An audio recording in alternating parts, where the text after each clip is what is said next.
Good. How are you? Good. It's good to see you, Grish. I'm doing You all right. too. How are you guys?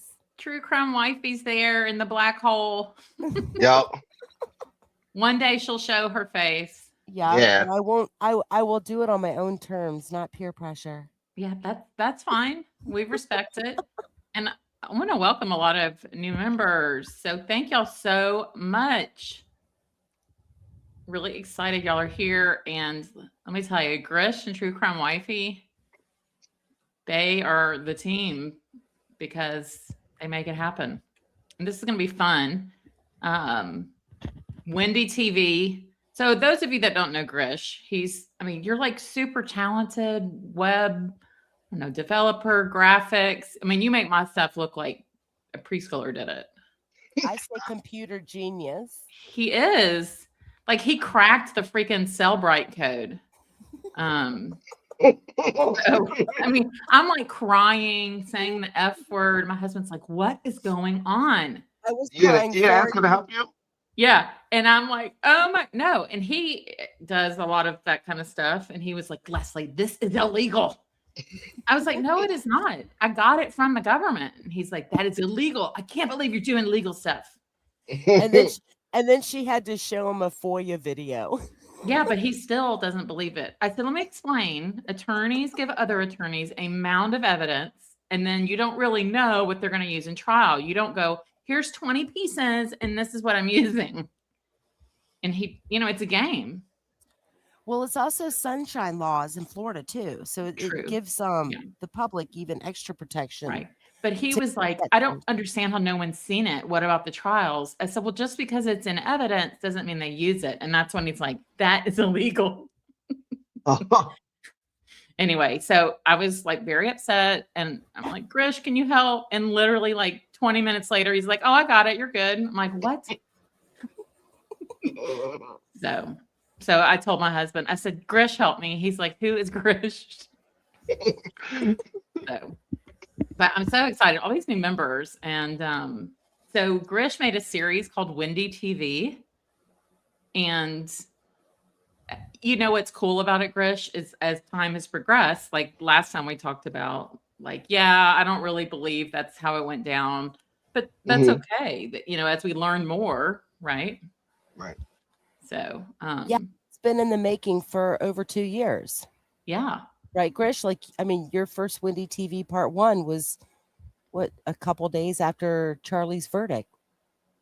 Yeah, I think it was. Yeah, it was right after Charlie's verdict, and I had not to go too far into it, but like I um I knew about Sigfredo and Luis before they were indicted for this.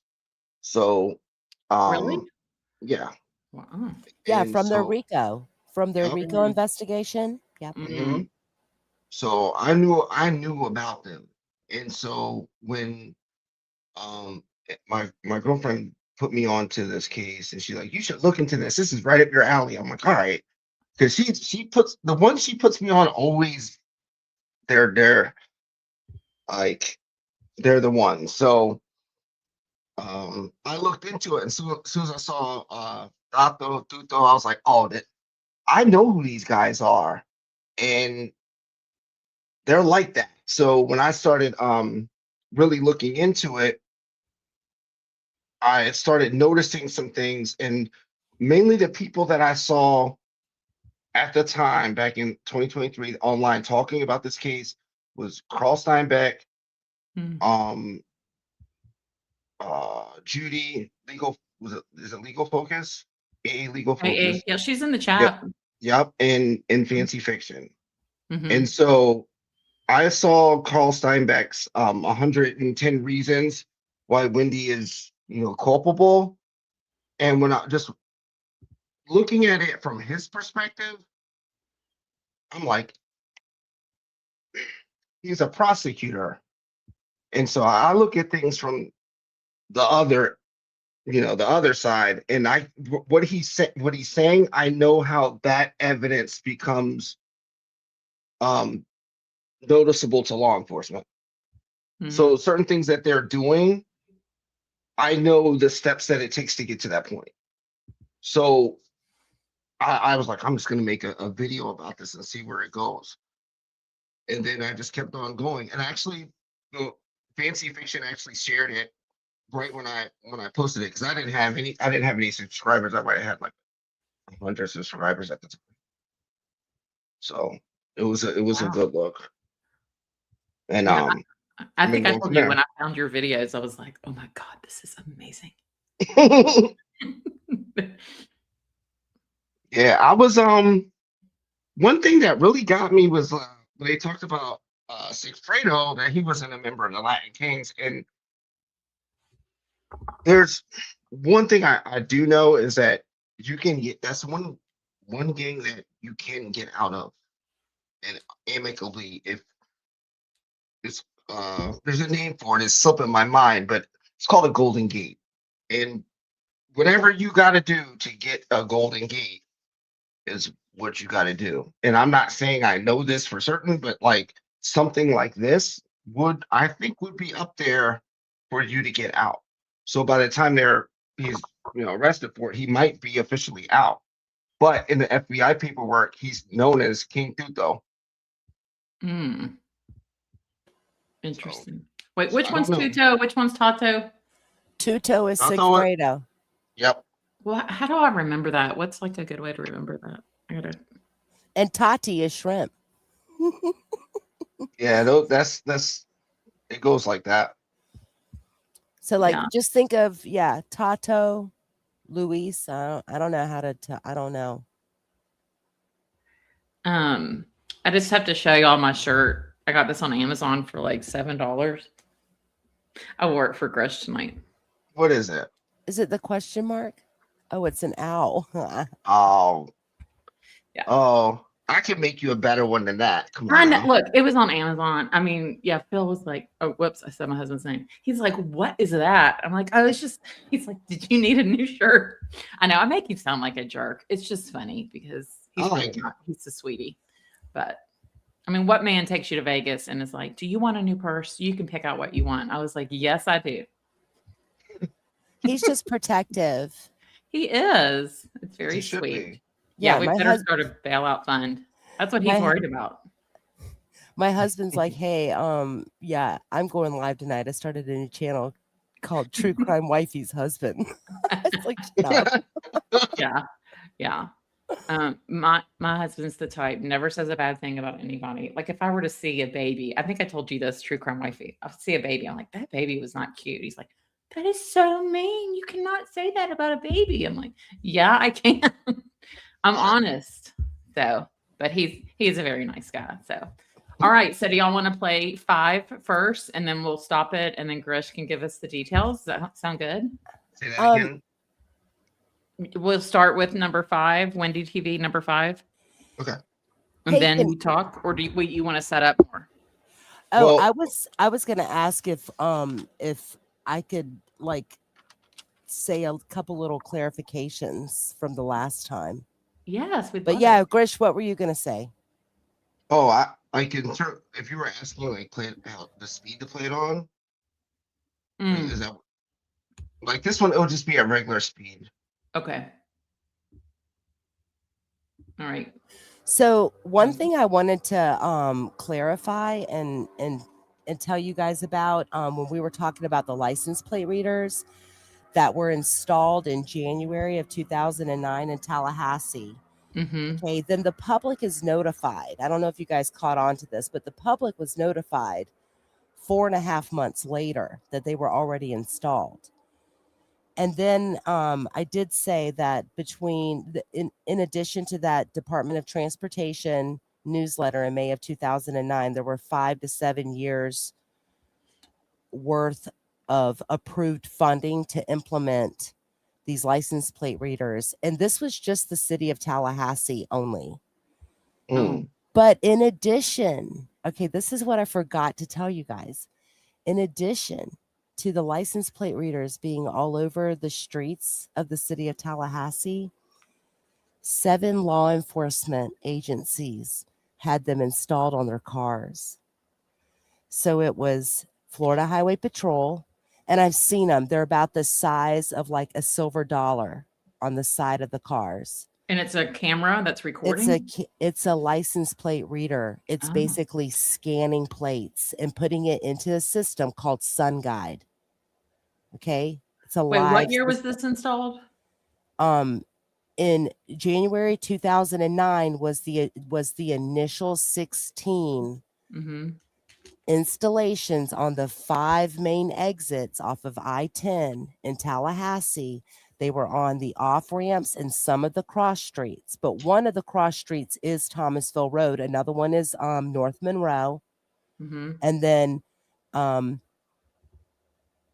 Capitol Circle. No, yep.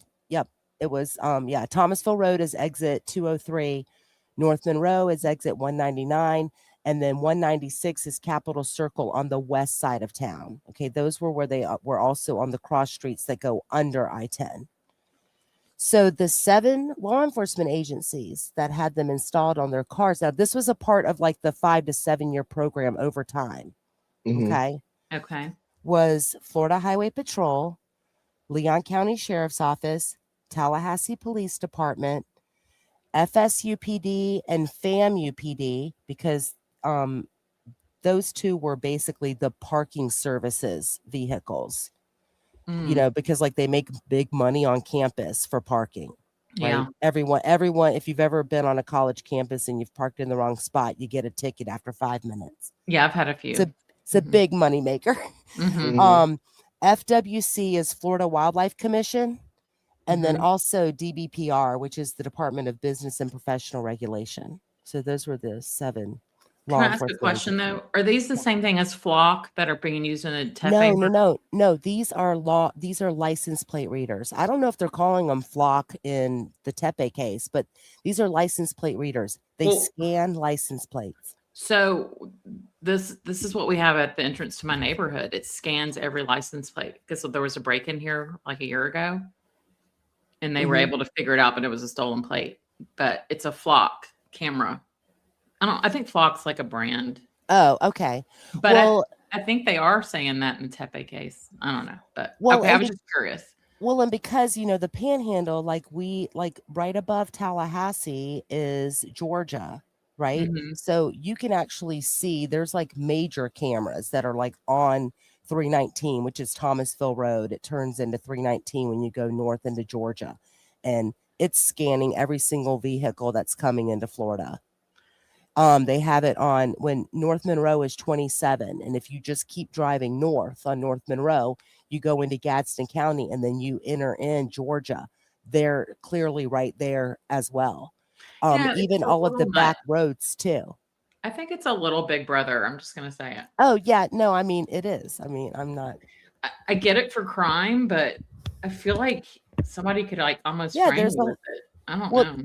I mean, there are a lot of people who argue that it's, an invasion of privacy as well. I'm just letting you know that the license plate readers are picking up plates. Yeah, go ahead. I think that well, license plate readers, I've known to existed like by like 2003, like as early as that. And guess where they first originated at, and guess what year? Well, I mean, in England in 1976. What? I did my research, y'all. I have a firsthand account of a license plate reader. It's not too good, but it was something stupid, and I didn't know how they figured it out, and they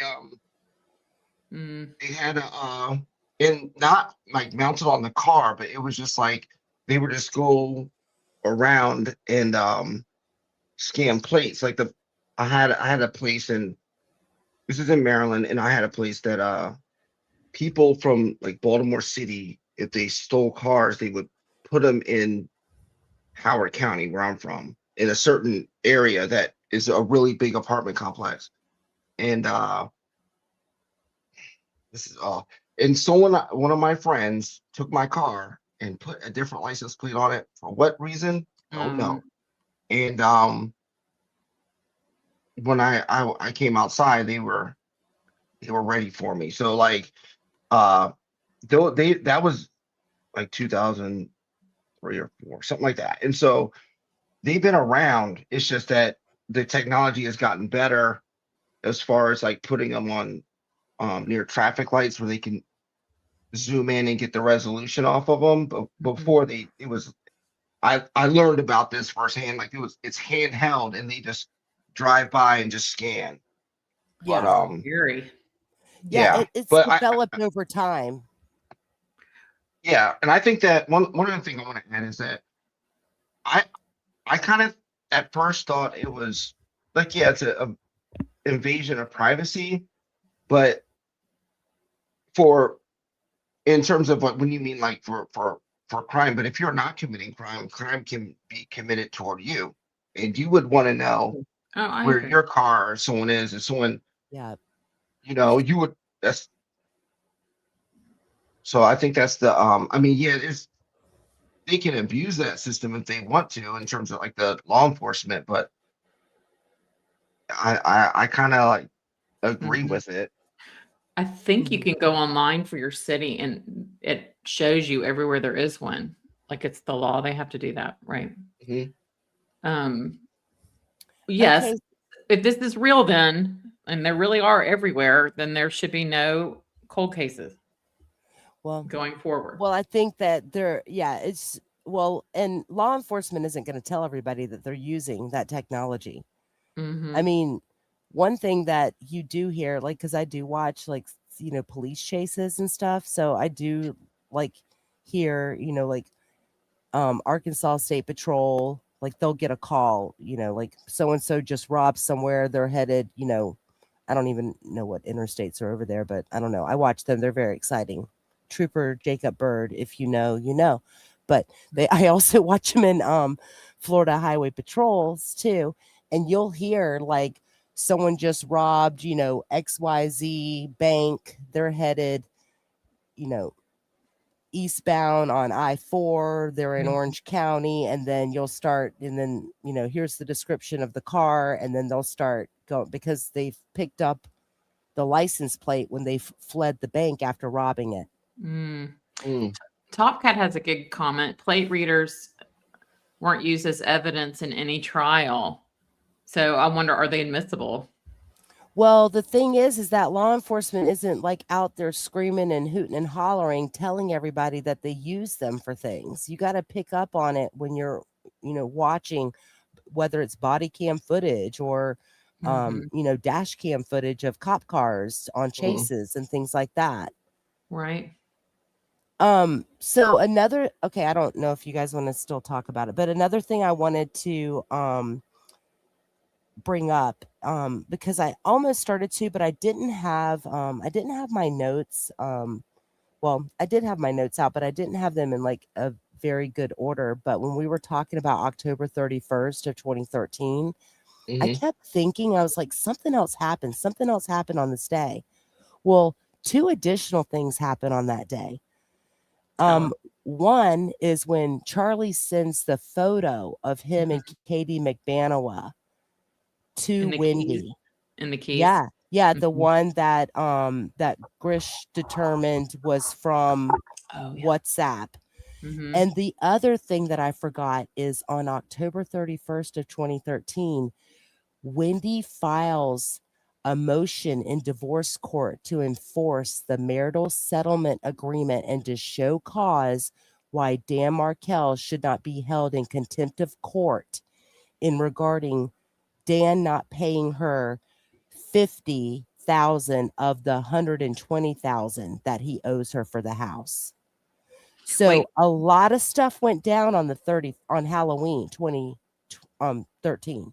wait. She filed something saying he should not be in contempt. No, I he thought. has to show cause why he should not be held Oh, in okay. contempt. Yeah, Okay. to show. So basically she filed a motion in divorce court to enforce the MSA and for him to show cause why he Mm. should not be in contempt of court because he had not given her the 50K of the 120 that he owed her thus far at that point in time for the house.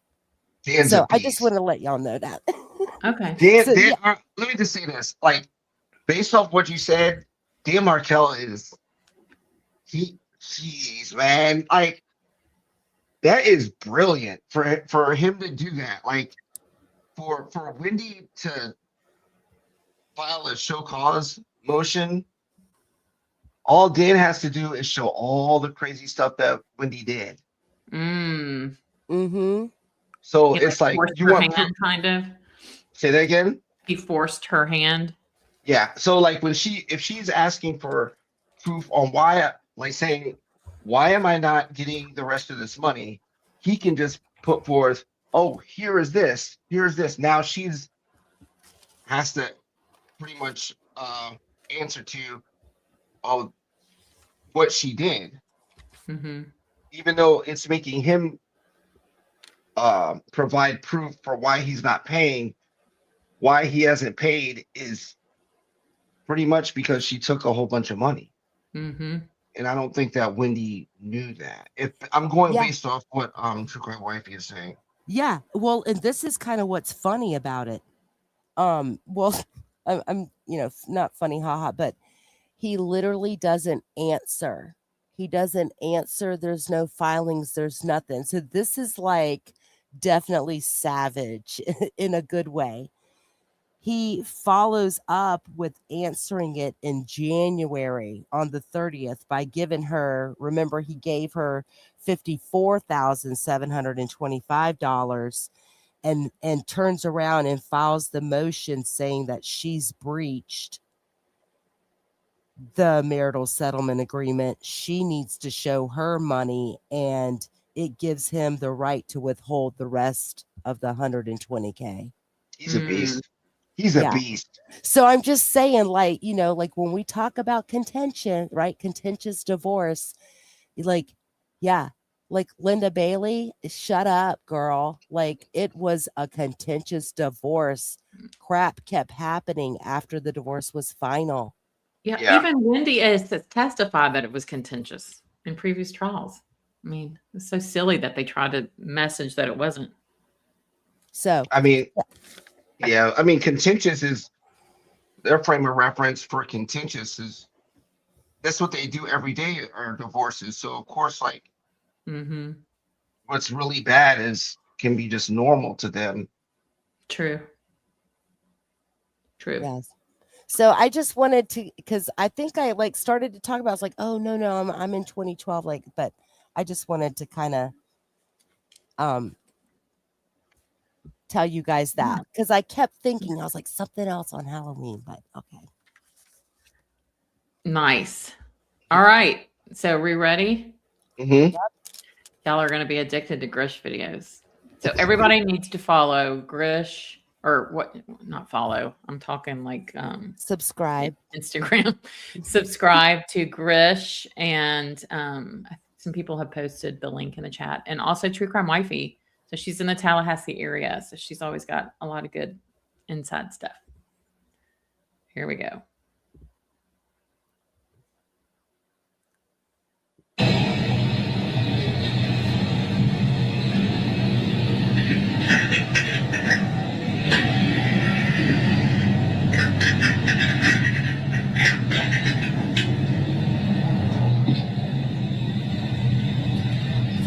Excuse me, Mrs. Adelson?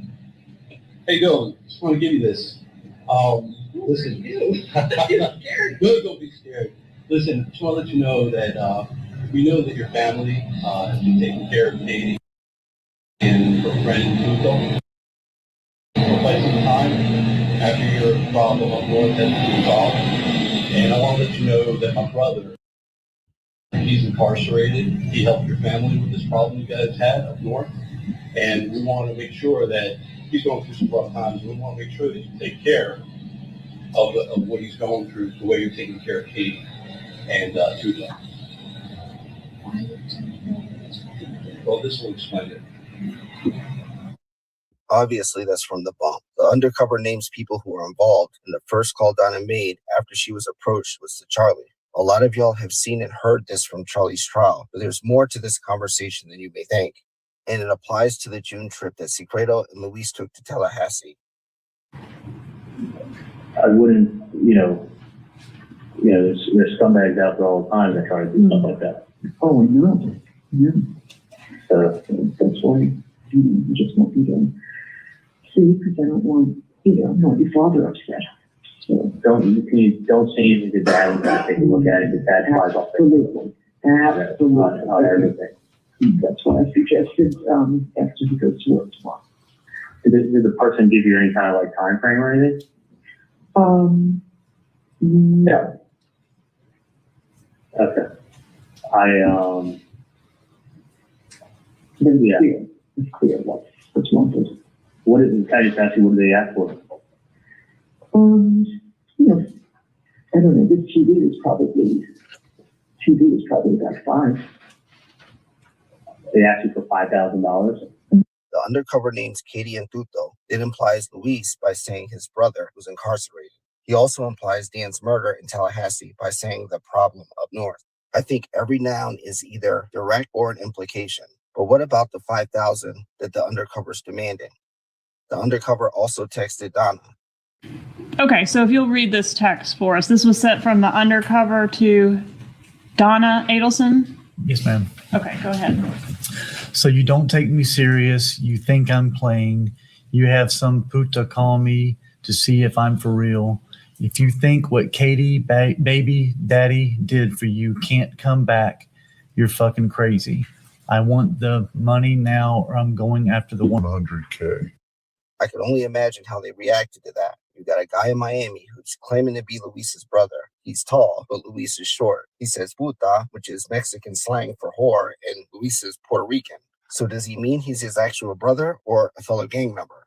He said he's going for the 100K, which was the cost of the hit, but it's also the amount of the reward. Every noun implies something. The 100K implies something. The $5,000 has to be an implication to something and someone relevant to this case.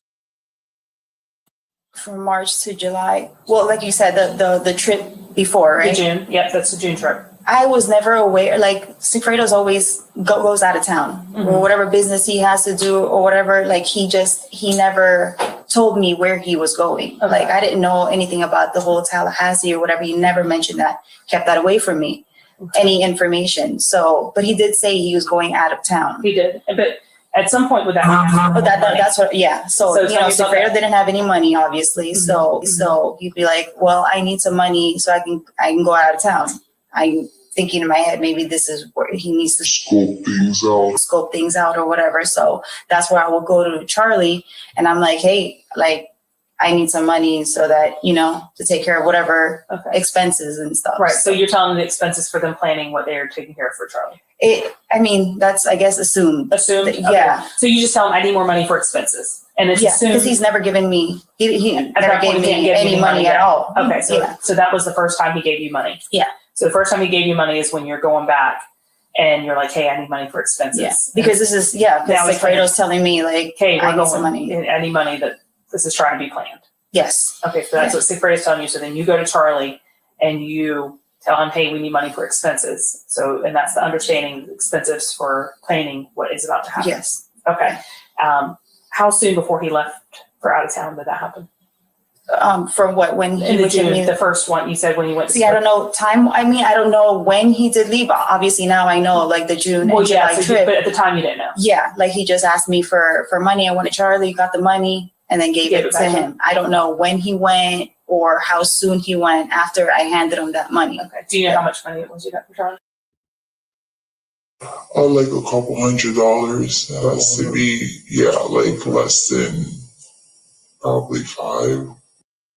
So Sigfredo asked Katie for money for expenses, to which she then asked Charlie, who then gave her less than $500 to give to Sigfredo. Sigfredo can't scope out anything without knowing both Dan Markel and Wendy's schedule. Wendi would have to tell Charlie, who would then tell Katie, who would tell Sigfredo. Sigfredo would have to confirm with Katie, who would already have the money to give to Sigfredo for expenses. Accepting the money would be the confirmation. Katie and Charlie knew that Sigfredo would have to scope things out, but didn't know when because Katie had to ask Charlie for money. Dan Markel's info was in a sealed envelope. The money to pay for the hit was in a sealed package, but less than $500 wasn't. What Katie just described was actually a test to see if Katie was taking some, if not all of the money that was designated for Sigfredo, which begs the question, how would Sigfredo know Wendi and Dan Markel's schedule? And how would he know to even ask for money for expenses? What sounds better, scope things out for less than $500 or $5,000 as a deposit to scope things out? Or scope things out with less than $500 and take $5,000 from someone else? And also know how much Katie was stealing from you. Less than $500 wouldn't cover expenses. $5,000 is a deposit. Here, let me say something real quick. Yeah. Okay. I could have probably explained that a little bit better, but there are no such things as expenses for these type of things or planned violence. So when Katie says goes to Charlie, that's already the opposite way that information is supposed to go. So Sigfredo going to Katie and saying, I need money for expenses. There's no such thing as expenses. For Katie to then go to Charlie and say, oh, he needs money to go out of town for expenses, Katie should have already been on high alert at that moment. And not only is she not on high alert then, when they recorded that proffer in November of 2022, she has no idea what she's saying is the recipe for death. Okay. There are no such thing as expenses, and the way the information is supposed to go from Katie's perspective, she's supposed to get the information from Charlie about when Sigfredo should go up there. And then she's supposed to tell Sigfredo, not the other way around. I'm confused. Okay. Well, so like when Sigfredo says to Katie, I need money, and then Katie turns and says to Charlie, Sigfredo needs money, it's not supposed to go in that direction. Sigfredo is supposed to be told, or actually Sigfredo is just supposed to be given money and say, go. Well, it sounds like Charlie is the one that would say expenses. You don't It think doesn't so? matter. It doesn't matter. It's just but cash. But here's the thing. You're not getting. All right. First, there's no such thing as expenses at all. It doesn't exist. So Sigfredo, for him to actually want to go out of town, he has to have that money already. He should have already had it when he first was given the proposition of doing this thing in the first place. Mm-hmm. So Sigfredo not having any money for this, and Sigfredo going to Katie and saying, I need money to go out of town. She knows what he needs to go out of town for. Mm-hmm. But she also knows she didn't give him any money to. Well, she doesn't. She also knows that she didn't tell him that now is the time to go up to Tallahassee. Yeah, but she's not putting it together. She's not. That's the problem. She doesn't. Yeah. She's not doing what she's supposed to do. What she's supposed to do is after Sigfredo agrees to do this, she tells Charlie. Charlie gives her the information, but he also gave her money because she deposited all that money for all that time. But she didn't give it to Sigfredo. For Sigfredo to then go to Katie with no money from the people that want this done, Katie knows that because it's in her bank account. She should know, how does he know that now is the time to go up there? And why after November, December, January, February, March, April, May, June, after 8 months, it's time to go up there now? Mm-hmm. That should have concerned Katie immediately, but it didn't. No, because she was she's stealing. She has everything that she wants at the deal. Wait, back up. When I know what the envelope was in the diaper bag, which always makes me laugh that she used a diaper bag. But when did Charlie put that in her diaper bag? She doesn't tell us that. Right. Okay. But don't we think there was money in I that? think it was at the end of 2013. That's what I was think it gonna was. ask. No, I think she was given that stuff, given that on like the next day because she was depositing money by on November November. 4th. There you Yes. go. So So she was November 4th basically was the new first deposit, right? Yeah, she was proposition saying, "Do you know someone who can harm someone?" Right. And then the next day he gives her cash, and then Monday she's at the bank depositing it for her bills and not giving it to Sigfredo. So why did it take 9 months? I mean, that is weird. She wouldn't pay. Sigfredo didn't get the money to do this. No, people don't just do stuff like this. If you're getting hired to do something and you don't get any money, you're not getting the job done. So then, right, yeah, exactly, Grish. So then fast forward to when it happens. The reason why the Adelsons paid them after it happened is because all of the money that they kept giving Katie to get it done was not going to Sigfredo to get it done. So then the Adelsons said, well, hold up. We're waiting for it to get done. Then we'll give you a lot of money. But let me. I think it's a little. I'd phrase it a little bit differently. Like, let's go. October 31st. I see some people in the chat saying they don't get what I'm saying. Think about it like this: if I offered you $100,000 to fix a roof on 2 of my houses, and you say, okay, put down 20%, and then you'll get started. And I give someone you know that's supposed to give it to you that 20%, and then 8 months goes by and my roof is leaking, I'm gonna be like, what's going on? Right?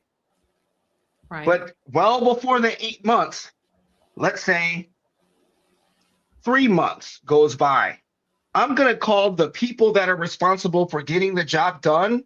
I'm gonna find out where they are and say, what's going on? I gave your representative this money and it's not getting done. That's what I think what happened in February. Wendi found out Sigfredo's information and contacted him directly.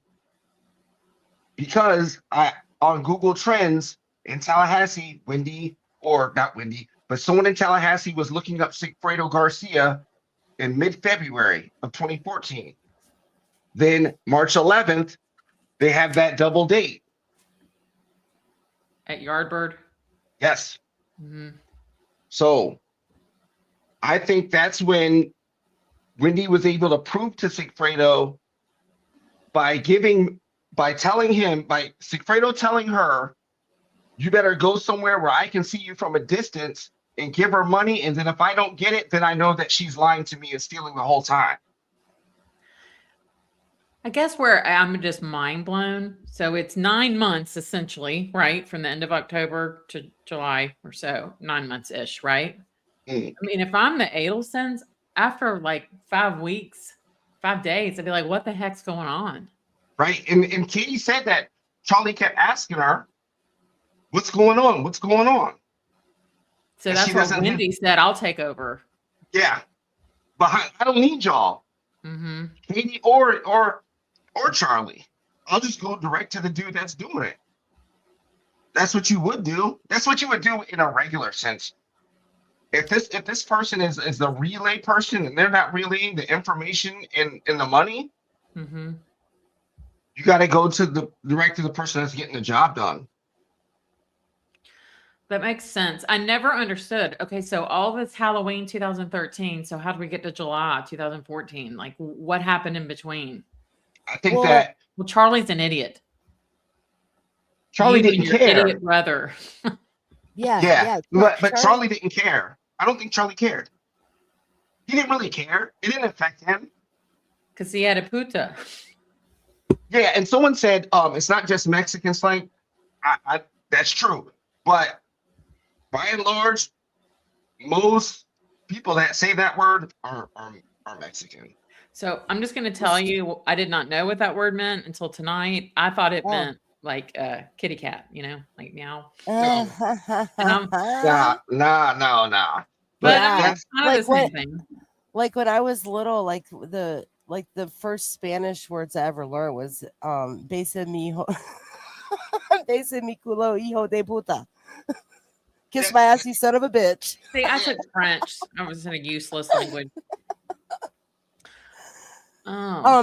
Okay, so I want to say this real quick because I know that we touched on it and I know it's going to be in one of these parts, but so, and Grish, I can't remember which one it's in, but when we talk about the June trip, right? And June 2nd, Sigfredo is supposed to go with someone else. That guy gets arrested. So then he has to recruit Luis. So then the June trip turns into basically another scoping out, or I guess recon, if you will. Right. So Trip. I think because so when do you think? Because I was trying to figure out when Sigfredo and Jorge went the first time, because remember Luis said that Sigfredo knew Tallahassee, knew the streets in June, knew where to go. Right. So when do you think do you think that he came up on a scoping trip before June 2nd with the other guy? Yeah, I think he did that between May 2nd Sometime and May in 4th. I think it was May 2nd. Okay, well, I was trying to figure out when exactly it was, and I didn't really know how to do that. I was looking at, maybe Katie's deposits or, whatever, but okay. I looked at the call records that that we got, and then there's a lot of calling traffic around May 2nd. Okay. So that's what I think it was around then. You think he was hooking up with Wendi May 2nd? No, I don't think he was hooking up with Wendi like that. I think he went up there to do a reconnaissance mission and to just go figure out the pattern.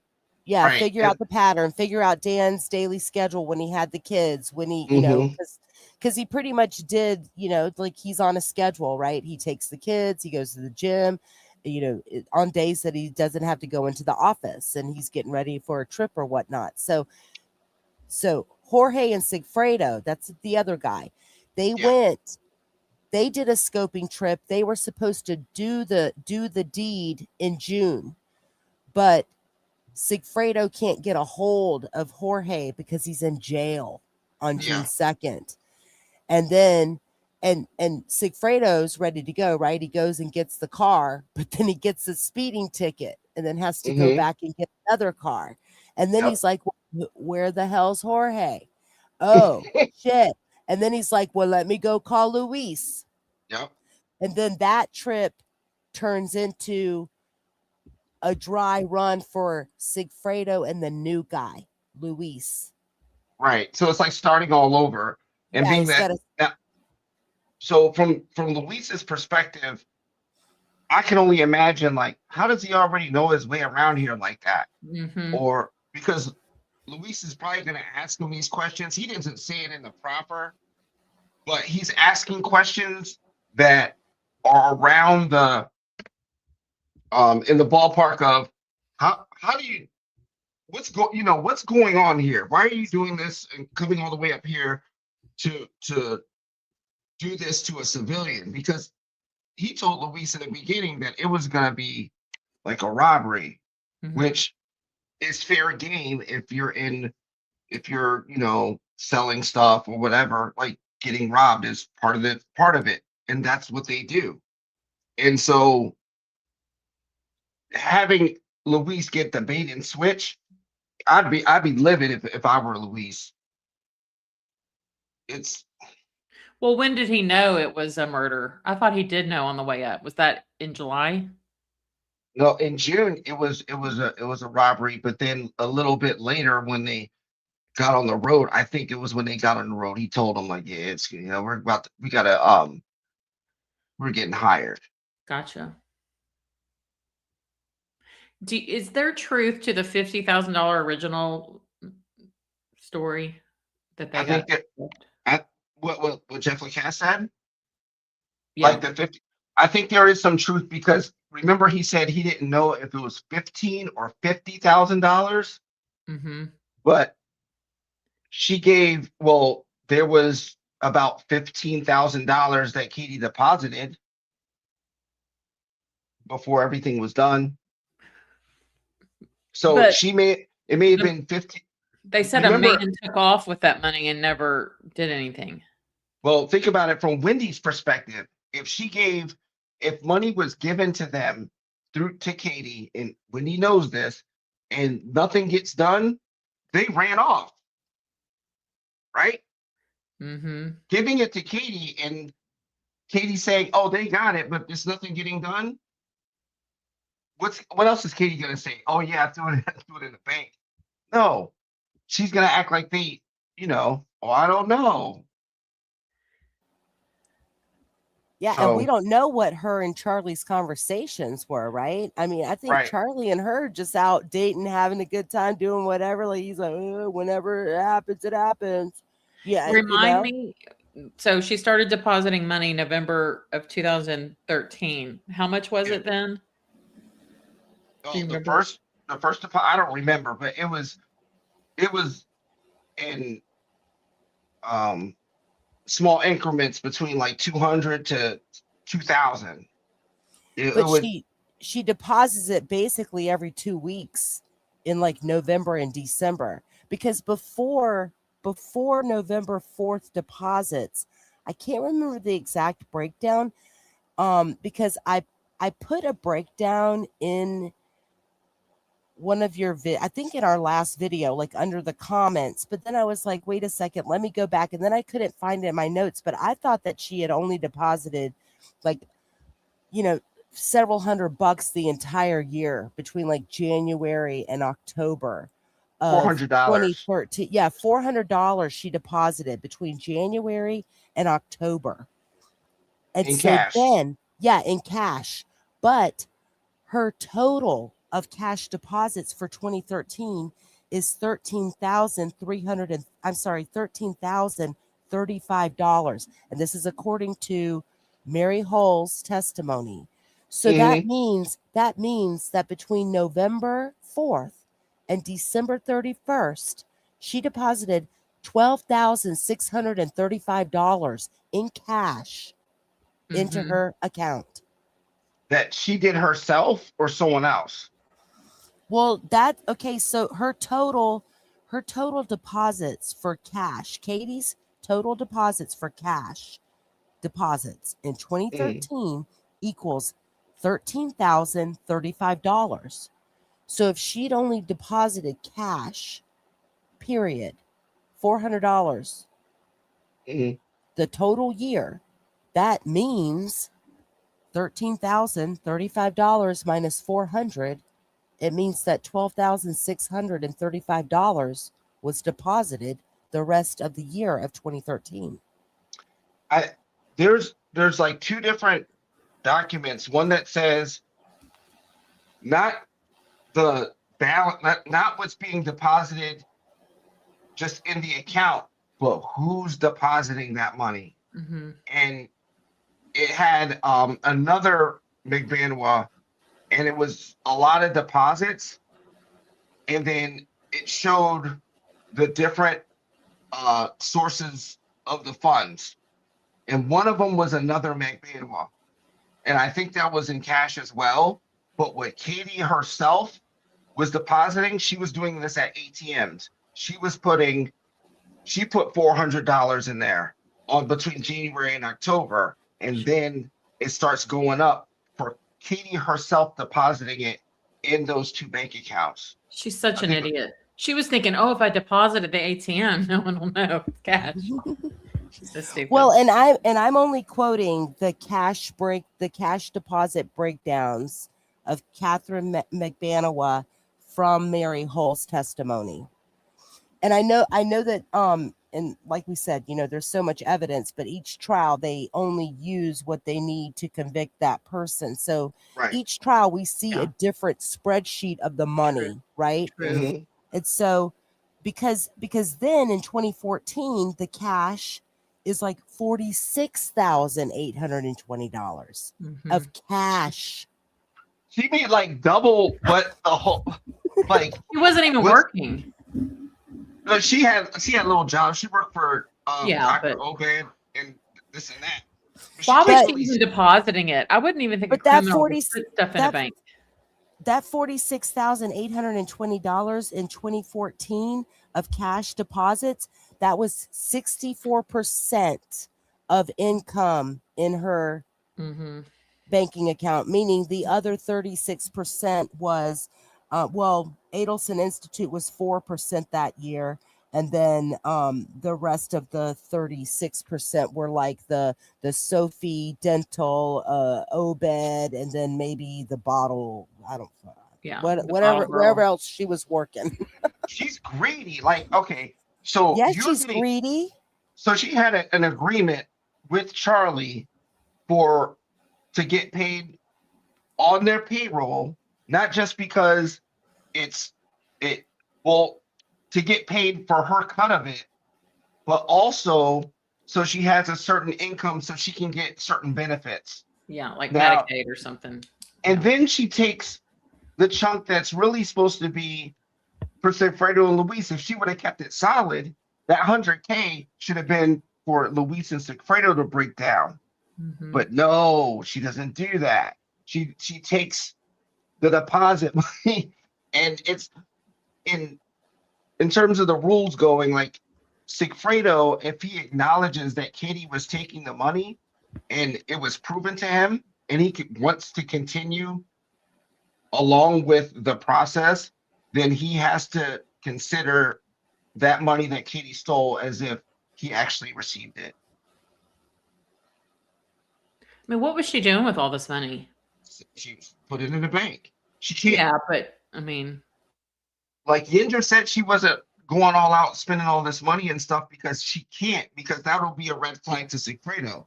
In my opinion, her going to the ATM and depositing that money like in increments, that tells me that she probably hid the money in her car, and she just like would drive to the ATM. They were just drive up ATMs that she was depositing the money, so she never brought it in the house. So okay, so she's only depositing money so she can like pay bills. So think about everything that she's buying. She's like just spending cash, right? If she goes and gets a new outfit, it's cash. If she goes and buys her kids something, she's spending cash. Like she's only depositing money so she can, pay her bills, pay her tuition, pay the, you know what I mean?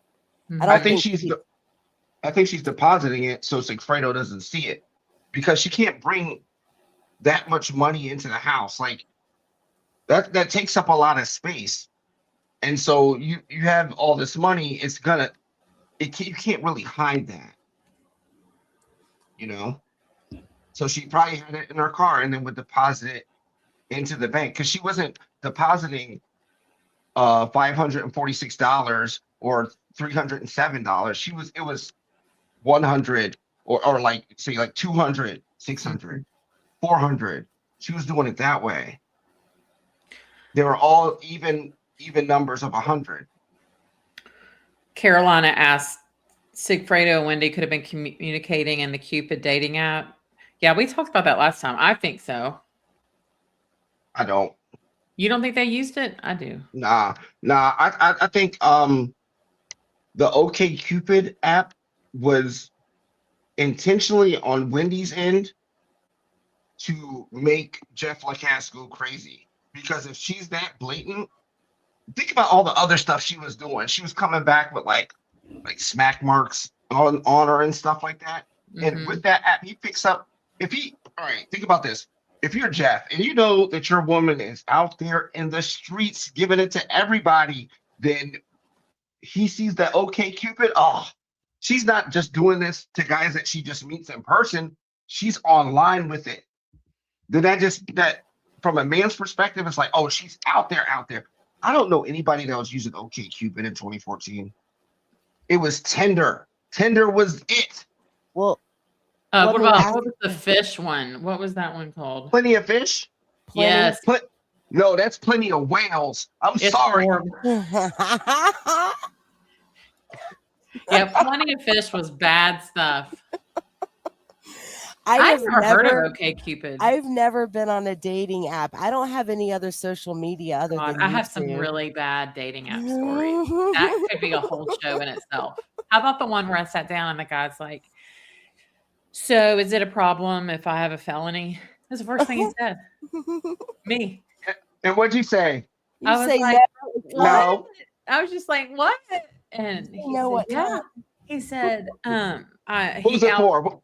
He said he outran. Now, who knows this is true? He outran law enforcement in a national park on a motorcycle, or he tried to.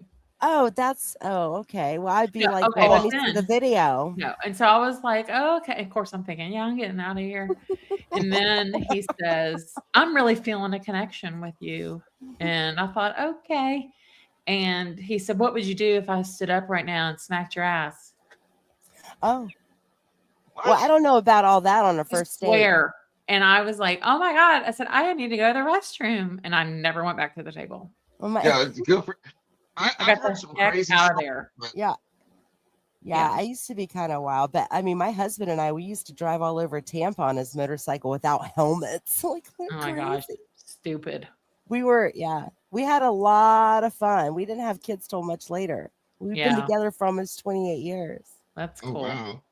It's really hard to meet people as an adult, though. I mean, I was divorced, and I did not meet on Plenty of Fish, but I met my husband online. We met on. Back then it was, I don't remember if it was Match or Matchmaker, whichever one it was.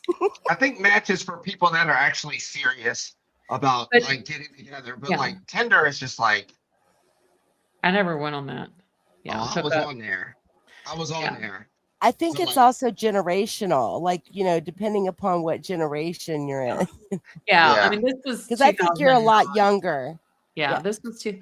So I was about to cancel my membership. Just a quick aside, and then I'll go on. But I had like 3 really bad ones. Like one of them, like the guy's emails. One thing I learned is you better get on the phone with them quick, because in your mind you're thinking you know how they talk, and then like you get on, they're like, "Hi, baby," and I'm like, "No, it's not gonna work," or whatever. But this guy kept having like really bad typos. And I thought, well, he's a dude, like I try to make excuses. I don't even want to say it, but it was just really bad when I met him in person. He was not right. And it was bad.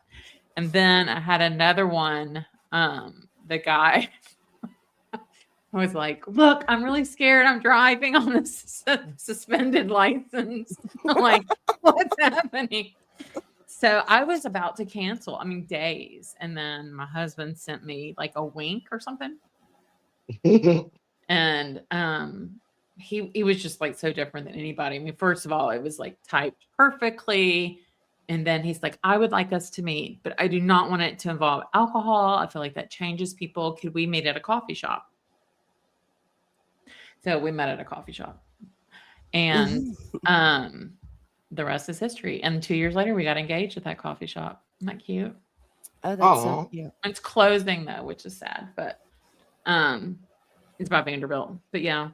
Oh, so you have to have a headline on your dating thing. I know y'all are like, Leslie, this is not why we're here.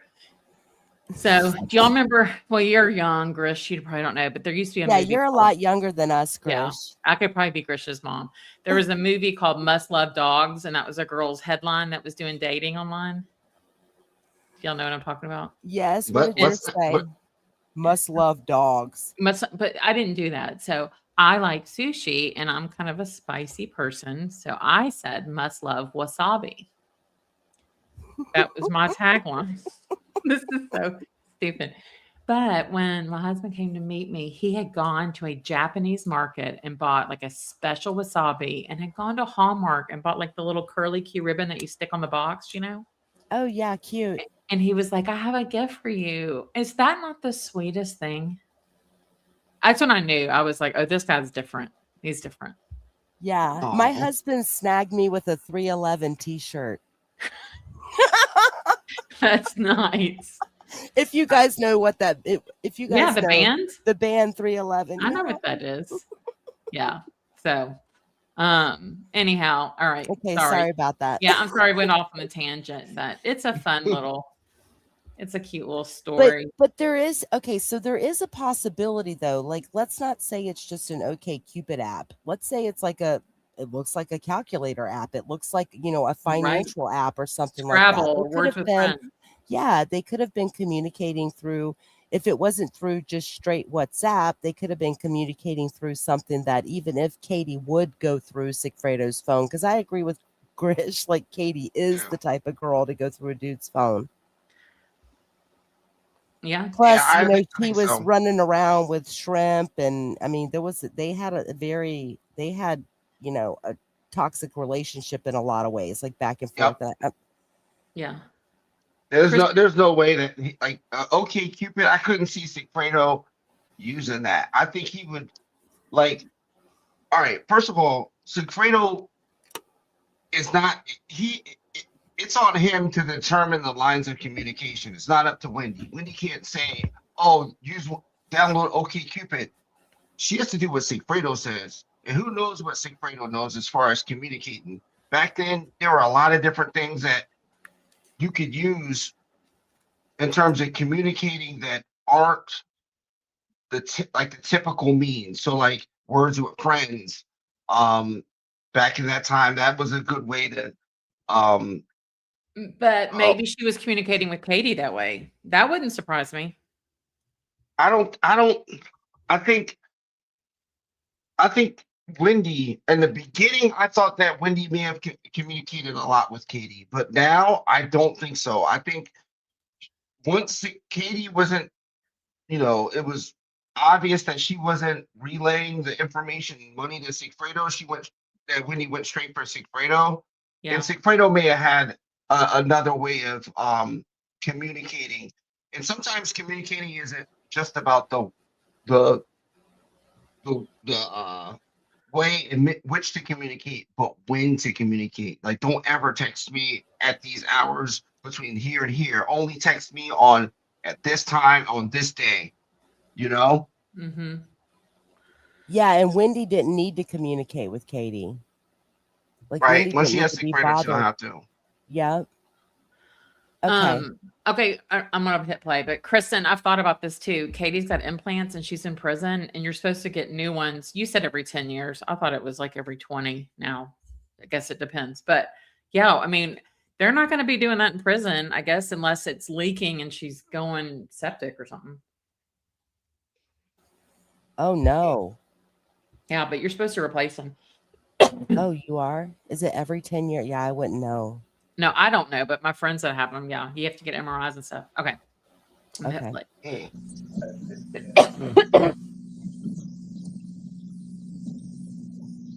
Well, here we go with the audio. Oh, I don't know why that's that.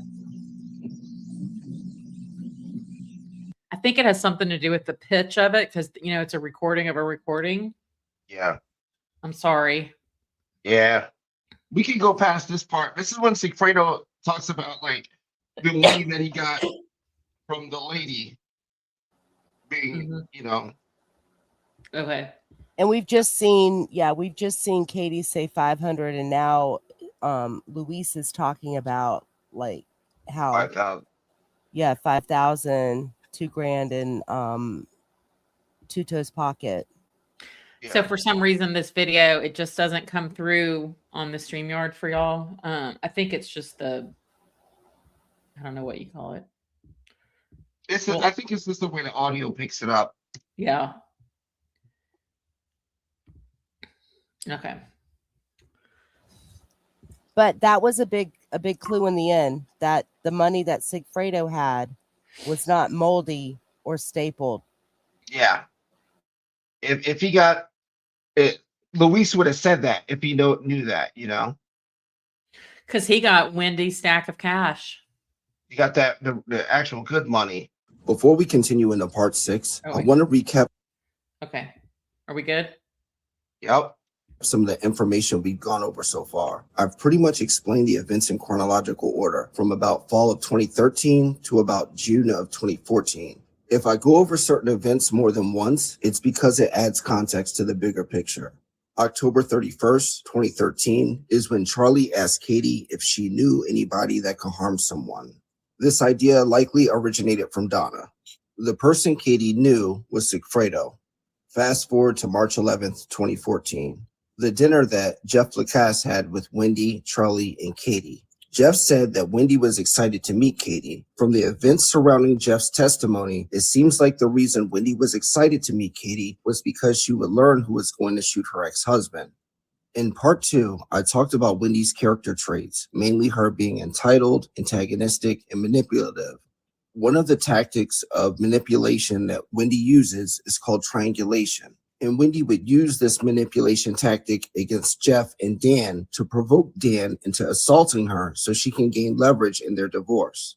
On May 5th, Dan Markel filed a motion against Wendi that would be devastating to her career. Wendi's next court appearance was set for July 31st.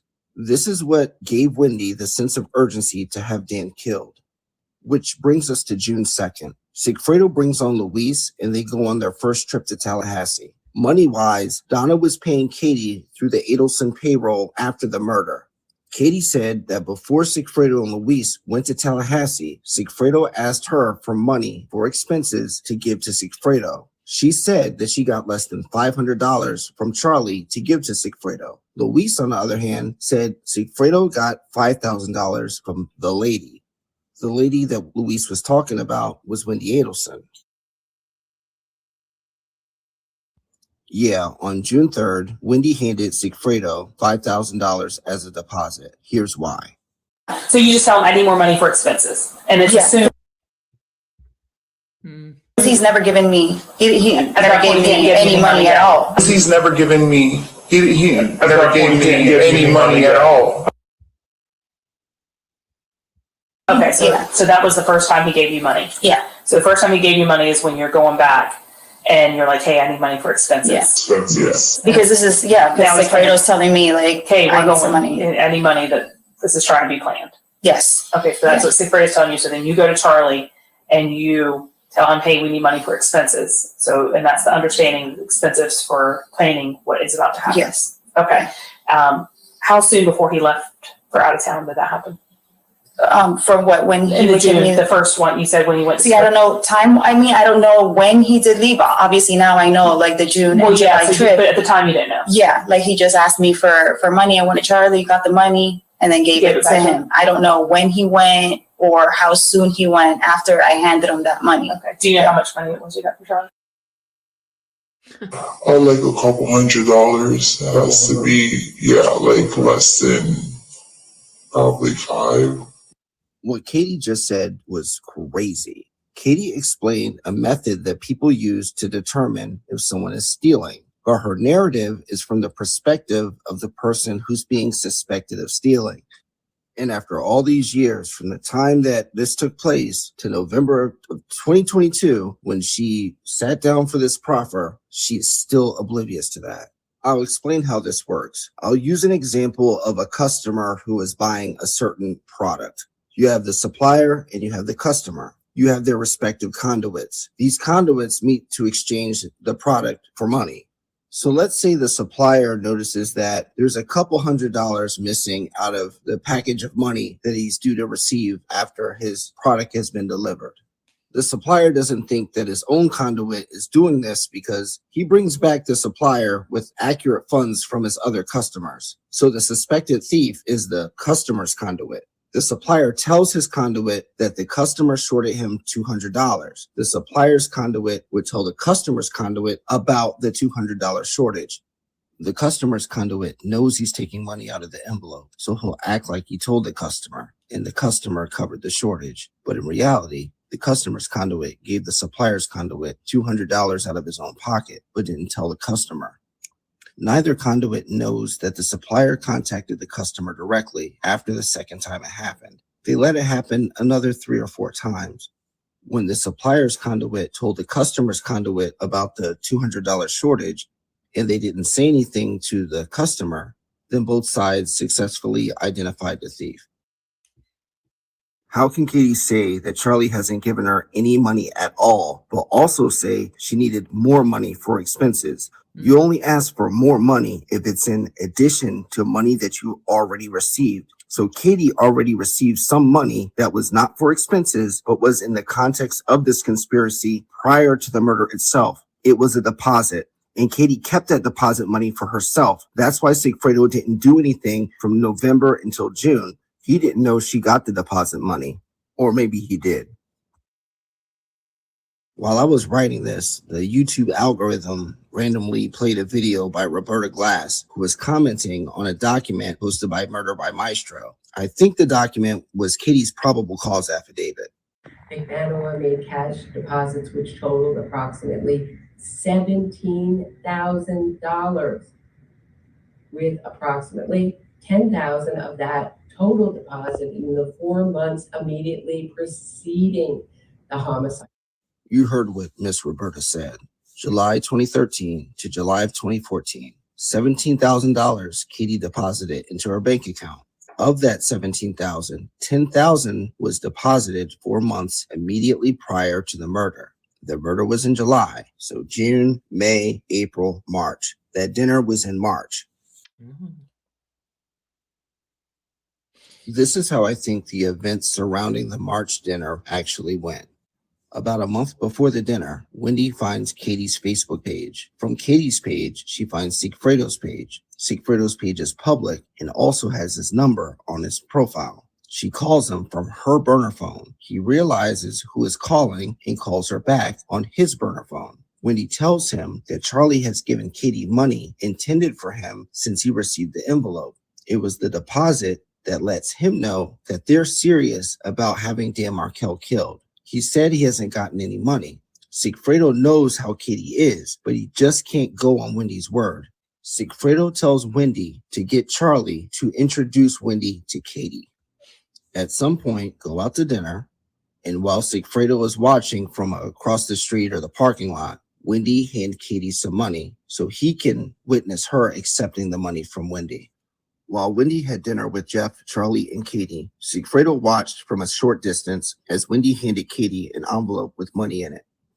This is also the point where Wendi and Katie exchanged contact information. Wendi gives Katie her burner number, Katie gives Wendi her regular number, and Wendi probably established the terms of communication as far as only communicating with each other through WhatsApp. In one of the earlier parts of this series, I said it's important that Wendi get Katie's contact information directly from Katie. It's because it makes Katie think that she's closer to the money tree and not under any suspicion. Once Sigfredo sees the exchange between Wendi and Katie, he goes home. Katie goes home after the dinner, and she says nothing about the money that Wendi handed her. Sigfredo doesn't confront Katie because it's easier to just silently work directly with Wendi and let Katie believe that she's getting away with something for the time being. The downside to that, though, is the money that Wendi gave Katie has to be accounted for as if Sigfredo received it. Back to June 2nd. On June 2nd, Sigfredo asked Katie for money for expenses. Unbeknownst to Katie, Wendi told Charlie ahead of time that if Katie asked for expense money, give her exactly $1,000. If she asks for more, do not give her more. Charlie gives Katie the $1,000, of which Katie plucks the signature staple and keeps a little more than half, then gives the rest to Sigfredo. Sigfredo knew he was supposed to get $1,000, further proving Katie's thieving ways. Sigfredo still doesn't confront her and just asks for a ride to the rental car place. On the ride to the rental place, Katie uses the money she just stole from Sigfredo to pay her car insurance. She did call Geico on the way to the rental place. Now let's go over the call report for June 2nd. This is our communication map. Up until June 2nd, each person has a line connecting them to another person that they have directly contacted. Luis and Katie didn't contact each other, but they have each other's contact info, and Luis has spoken to Katie through Sigfredo's phone. These are the people I think were using burner phones and or WhatsApp.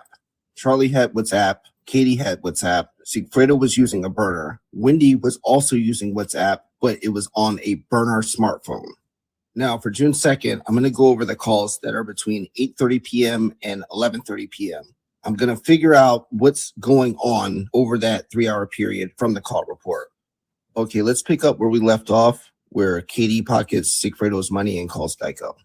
On the way to the car rental place, Katie calls Geico at 8:25 p.m. She uses the money that she stole from Sigfredo to pay her car insurance. A few minutes later, they get to the rental place. While Sigfredo is inside of the rental place, he uses his burner to call Wendi on her burner. She asks how much money Katie gave him, to which he said 400 something. It's barely enough for the rental and gas. Wendi says, "Don't worry, I got money for you as soon as you get to Tallahassee." At 8:57 p.m., Charlie calls Katie and they speak for 1 minute.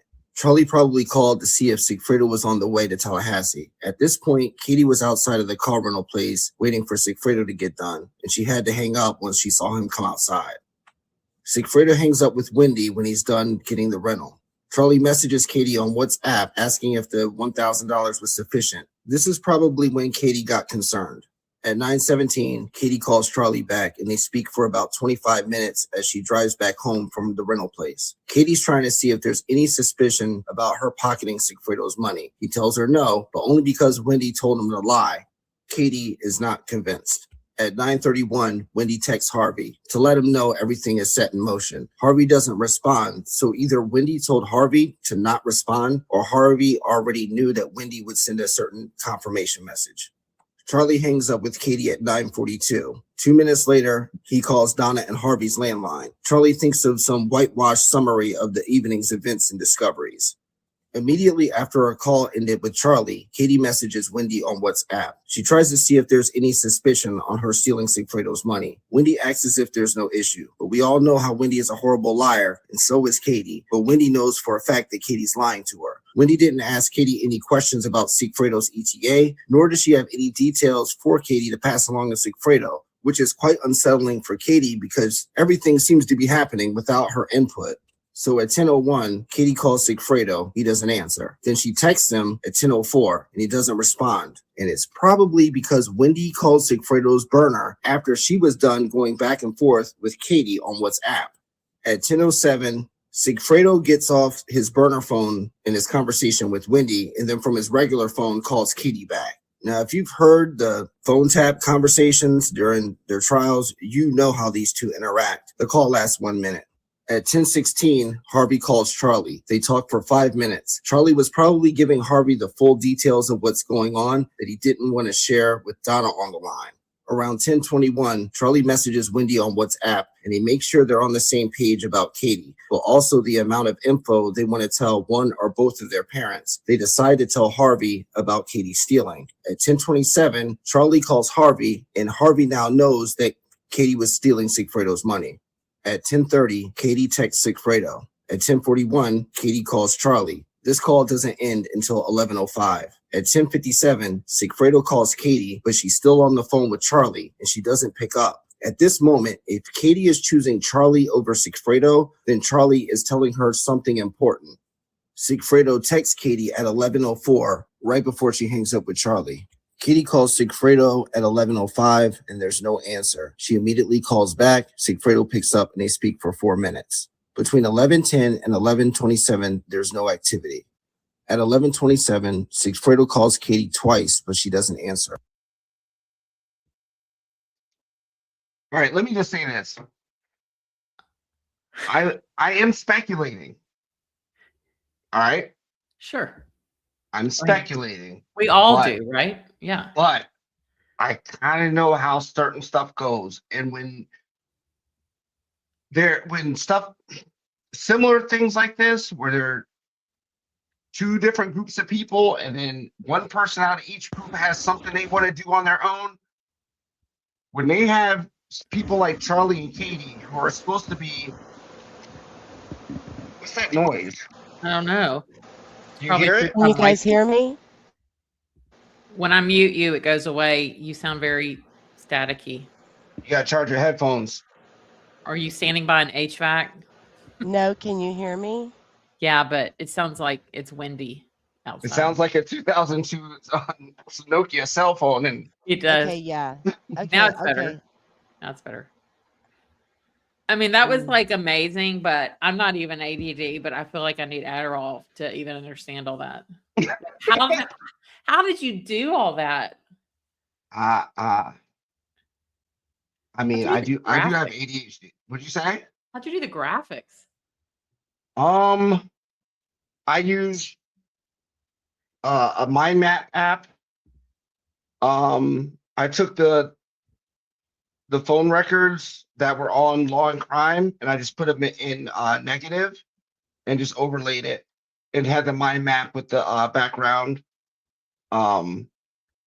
with the transparent background, and then once I recorded it, I added the arrows and stuff in the video editing app I use on my phone. So I did all this video was done on my phone. Wow, amazing. Sherry, I watched the video. I just have to. I got to process and rewatch. Yeah. Wow. Is that better? Yes. Yes. Okay. I'm sorry. It's okay. It's all good. Oh yeah, I'll watch it several times. That's what I have to do.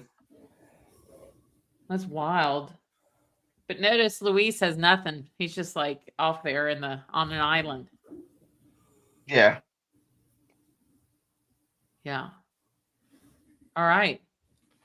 Intense. Are we good? We ready? But like I can tell when people who are in the middle, like Katie and Charlie, don't know what's going on, they talk a lot. And that's usually when Sorry, I didn't mean to hit when there's no information from each side, they don't know what's going on, so they're just speculating amongst themselves. Right. And that happens.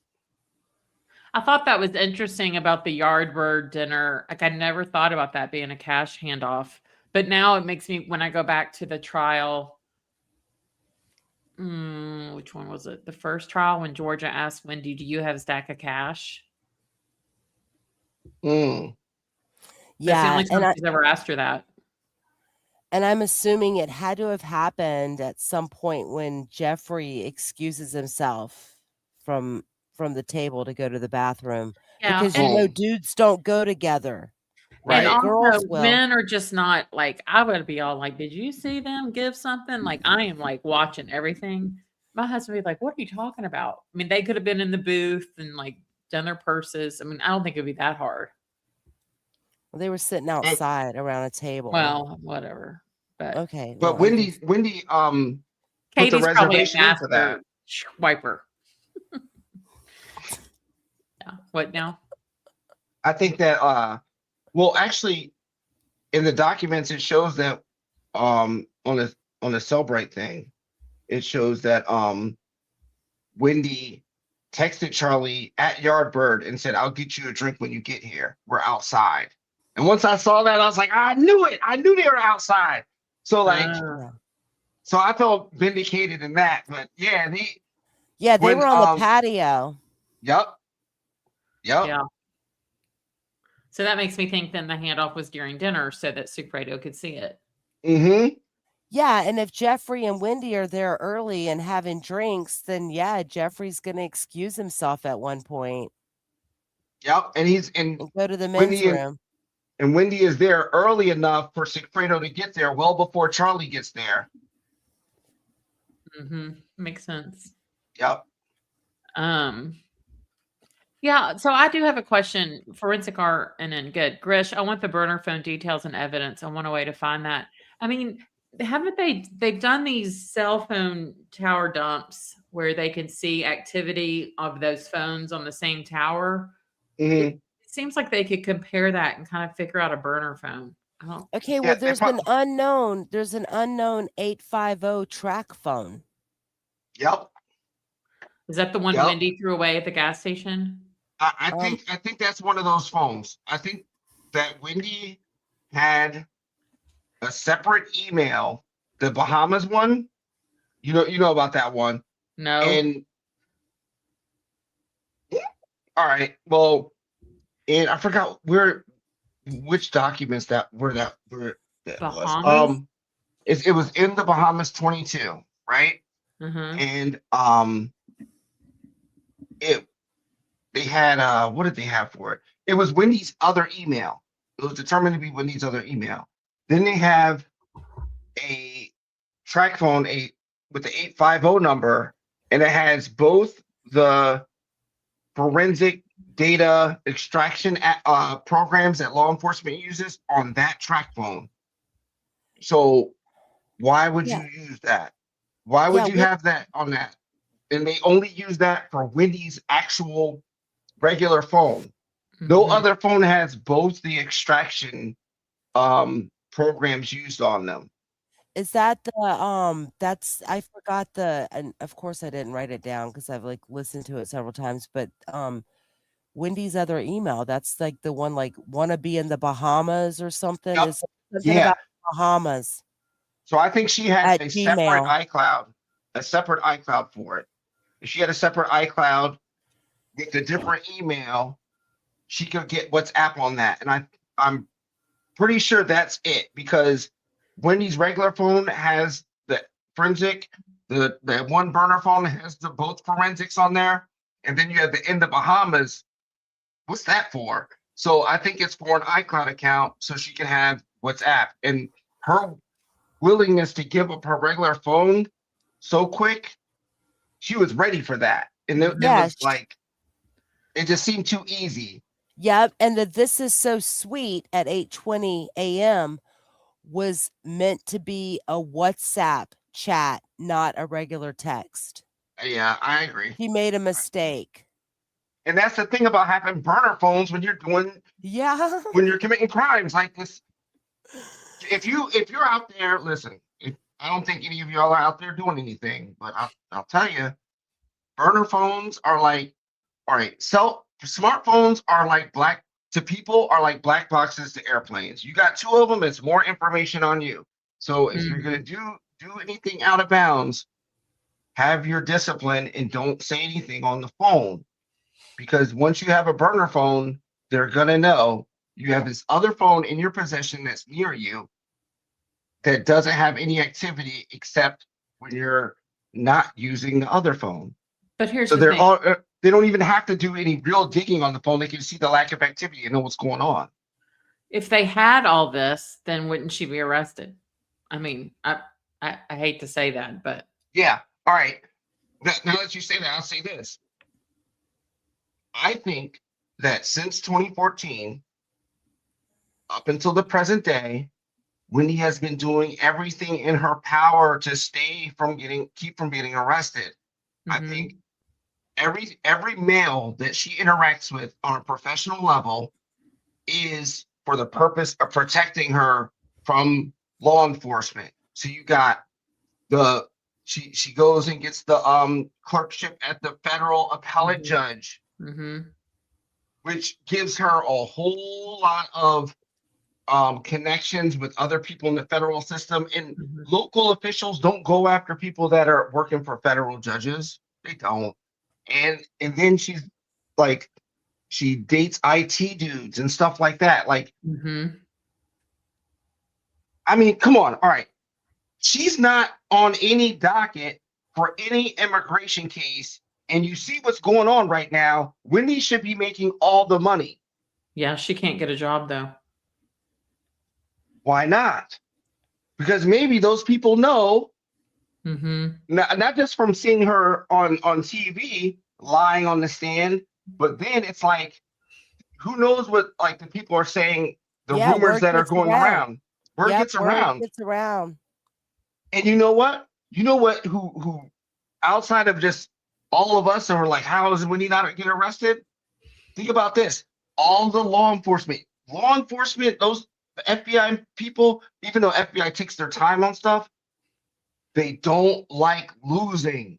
If they want her the most, but if they're trying to gather evidence and see if anybody who's a politician or a Willie Meggs or any of those people, then if you're trying to look up and all the connections she has, like she was on a campaign trail with Andrew Gillum. His attorney was Charlie Adelson's attorney.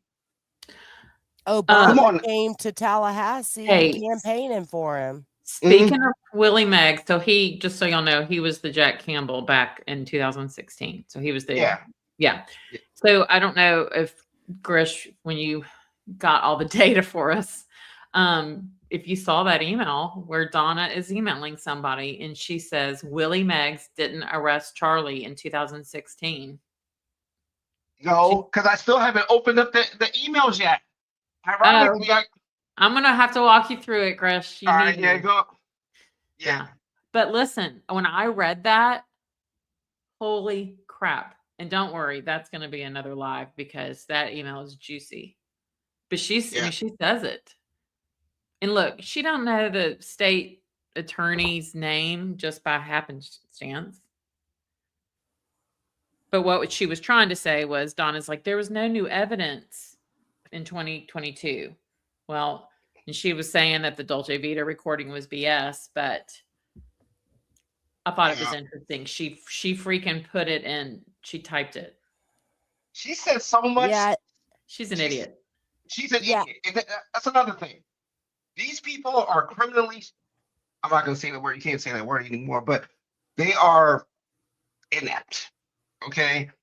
Donna, well, through the FOIA, the stuff that you show me, like, ooh, she's emailing Dan Roshbaum during the trial and all that. You are nuts. Yeah, she's telling him like what to do. Right, because she likes being in control. Mm-hmm. She thinks like if I tell this person to do something, they're gonna do it. Yep. Doesn't work that way. Yeah, I feel like Donna just talks out of her ass. Like honestly, like I don't know. Well, I feel like she might have just been.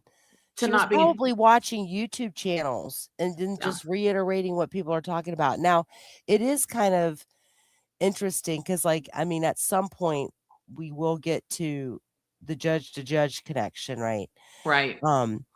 But and of course, this is off of the wiretap. Mm-hmm. Right after Sigfredo was arrested, and then there's a wiretap, and Donna says to Charlie, Wendy's talked to her boss. He knows a judge in Tallahassee, like that whole entire thing. I'm pretty sure I know who it is because they used to be law partners. Mm-hmm. Jordan, and one of our judges here. Yeah, but I don't know. Mm-hmm. Yeah, but well, and I told you my theory about that.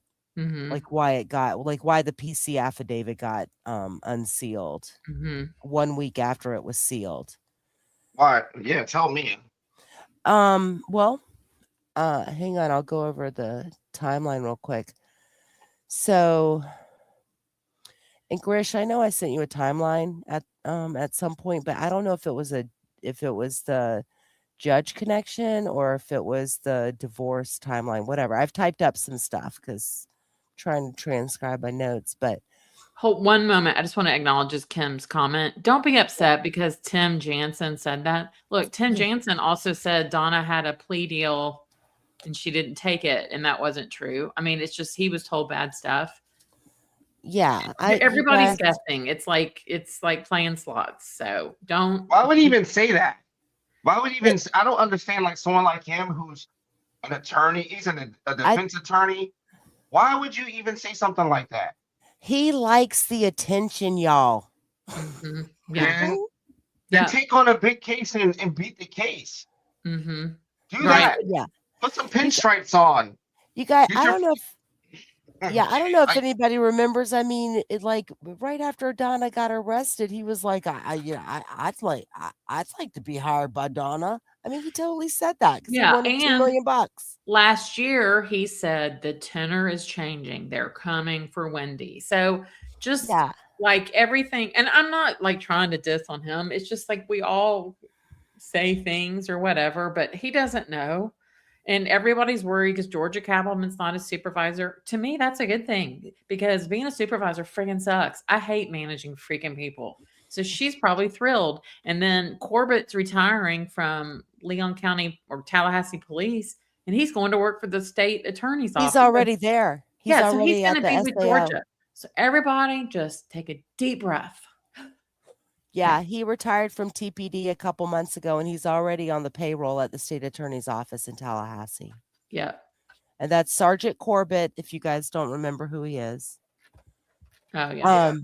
I bet he irons his underwear. Okay. My girlfriend thinks he's handsome. Well, he's the one with. Remember, he said that he had dishes in a storage closet. I'm like, Oh, that's right. He's no, just so like, they're yeah, holiday dishes. I'll guarantee you, his wife. Yeah, they have a spare bedroom. His wife puts the yeah. holiday dishes in the spare closet. I love it too when he like kind of prompts Sarah Catherine, like, don't you want to do that? You know? Oh, he's so cute. Anyway, Yeah. okay. Okay. So, I don't know if I don't. I wonder if I can pull this up. Can I pull something up? Yeah, I think you can. It'll give you I think if you just try to share the screen, it'll do it.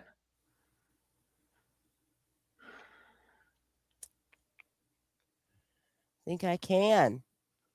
Yeah, there Oh you my go. And then I'll goodness. just add Okay, it to let me make. stage. Look, And I'm gonna make it bigger. before presenting a screen, remove other media. Okay. Okay. Can you guys see this? Do I need to make it bigger? Yeah, and it's showing your home address. I'm just kidding. Oh my God. Shush No, I your was just kidding. Just because you won't show your face, I was just trying to creep you out. No, I'm pretty careful. Yeah. I know Um, you're good. Our price, we're having conversation, and I'm a Southerner, so I'm sorry. well, yeah, and like Grisch was talking earlier about like you got to be careful when you have like your a burner phone and a regular phone. It's like Leslie can tell you I can't even text with two people at the same time. I was texting her stuff that I was trying to text like one of the other moms at school, and Leslie's like, "What the hell's going on?" I was like, "Oh shit." Hey, and I'm just gonna admit, have you ever texted somebody a screenshot of what they sent you? Because I've done it, and you're like, I just want to make Man, sure that's what you're saying. I've replied to all once on accident talking shit Uh, about someone. Yeah. Look, when Well, It's all people right. reply all at work on a work email, I'm like, they should be fired. They should all be fired just for that. But people need to learn how to blind carbon copy. So anyway, Well, and I mean, it wasn't too bad, but yeah, I mean, it was all factual, so yeah. it is what it is. Okay, so during Ooh. Wendi and Dan's divorce, okay, Barbara Hobbs was their divorce judge, but on July 1st of 2014, their divorce case gets transferred to Jonathan Shostrom. Okay, Judge Shostrom. Mm-hmm. Okay, but then Dan's murdered 17 days later. Okay. So on 7/21, TPD creates the timeline. I'm sorry, the tip line for Dan Markel's murder. 7/23 is when the green Prius is on the local news. 7/31 of 2014, TPD releases Mr. Geiger's 911 call. And then, of course, when that happens is when everybody kind of goes nuts because it took EMS, it took the ambulance like 18 or 19 minutes to get to Dan, you guys, and TMH is literally 3 minutes away. But I believe with the injuries, nothing could have been done, but still, very upsetting. Hang on real quick. So a lot of stuff is going on in regards to right, like I'm sorry. Okay. I'll go back to okay. So nothing really happens between 7/31 2014 and then 7/1 2015. So nothing happens for like a year in regards to this timeline. So Judge Shostrom becomes the chief judge in Circuit 2 in Florida on July 1st of 2015. On the 17th of July of 2015, more information about the green Prius is released. And then that's when they show that there's a SunPass transponder in the vehicle. Okay, we only have one toll road up here. It is a private toll road, and it's basically way north west, and you get to Georgia to it essentially. Okay, so it's not one that like people in Tallahassee move it about use. Okay. So that was interesting. And then there's also the black side mirror, and then they also pointed out that there's a missing tow hitch cover on the front of the vehicle. February 25th of 2016, So we're going to jump ahead, right? Mhm. Several months. TPD releases more documents about the murder. Okay, 4/7 of 2016, Judge Hankinson signs the wiretap access. 4/19 of 2016, the bump happens, right? Here, probably just the two of us. This TV's about 5, 4/20 of 2016 is when Charlie and Katie are at Dolce Vita. 5/24 of 2016, the FBI, they interview Sigfredo Garcia at work. The next day, they arrest him. I don't know. Have you guys ever heard the FBI interview with Sigfredo? Yeah. Yeah. Okay. And I just want to say the day that Garcia was arrested, that's my birthday. So that's another connection to the case. Okay, yeah. So and I mean, and then what we learned from Rob, right, during the trial is that like he knows, he understands, or he finds out the next day. Okay. So the 26th, Judge Sjostrom grants a motion by TPD to seal the PCA. Mm-hmm. And the same day, Chief DeLeo, he's no longer there, but Chief DeLeo, which there was a lot of problems between him, Willie Meggs, the sheriff, okay, that nobody was getting along back then. He does a press conference announcing the arrest of Sigfredo Garcia. On 5/27 is the wiretaps where Donna tells Charlie the day before, or she said, well, it's a 27th wiretap, but she says, hey, yesterday Wendi received some information from her boss, which was Alberto Jordan, who's the federal appellate appellate judge. Receives information that he's learned from another judge in Tallahassee. She says all that on the wiretap. On 6/1 of 2016, Garcia is booked into the Leon County Jail, and Judge Terry Lewis is assigned to his criminal case. On 6/2, here I'll go up. Sorry, y'all, I don't have spacing. Well, let me just say one thing. Thing. Yes. That's one thing. One thing that could delay this is just what you said on as far as the wiretap with Donna telling Charlie the day before that Wendi received information from her boss. Mm-hmm. That's wild. So think about what could happen to those judges and all those people that are connected. The FBI is going to be looking into all that stuff, right? Yeah. Mm-hmm. And whatever else they may be doing. Because if Wendy's getting this information, I'm laughing. I'm sorry because these are my notes. I probably should take this out. Nah, keep it up there. Okay, I'm sorry. Because I Oh, know love people it. here. I know people around here too. Sorry, we Judge don't know who Gary. you I are. think Judge Gary might be dead now, but I'm so sorry. All right, R.I.P. Your Honor. Well, if he's not, he's down on the Wakulla River, down by the river with some beer. Okay. So on the 1st, he's okay. Sigfredo's book, Judge Terry Lewis is assigned. On the 2nd, he has Garcia has the first appearance in front of Gary. And Judge Gary is just literally like, the person for first appearance that day. I'm sorry, he's got a bad reputation. Oh, he retired in 2008. I don't know. I'm sorry. I did put it. How funny. I did not realize I would be showing this. I put just a side note. Oh, Lord have mercy. Okay. On the same day, June 2nd of 2016, Judge Sjostrom enters an order vacating his own May 26th order to seal the PCA. And now the PCA becomes unsealed, and it reveals the TPD theory in the case. Luis Rivera is named in it, and then the connections with the Adelsons are revealed in that PCA. That probable cause affidavit. of Sigfredo Garcia's. And so then I wrote, like, I believe Memorial Day weekend is a huge deal here because there's weekend cookouts, there's beach vacation home parties. This is where I believe that the people in power got together and there was like discussion. And then Sjostrom unsealed the PCA. This is just speculation. But I'm telling you, but you guys, there was also, another thing. I don't think people realize the violent crime, murder in Tallahassee.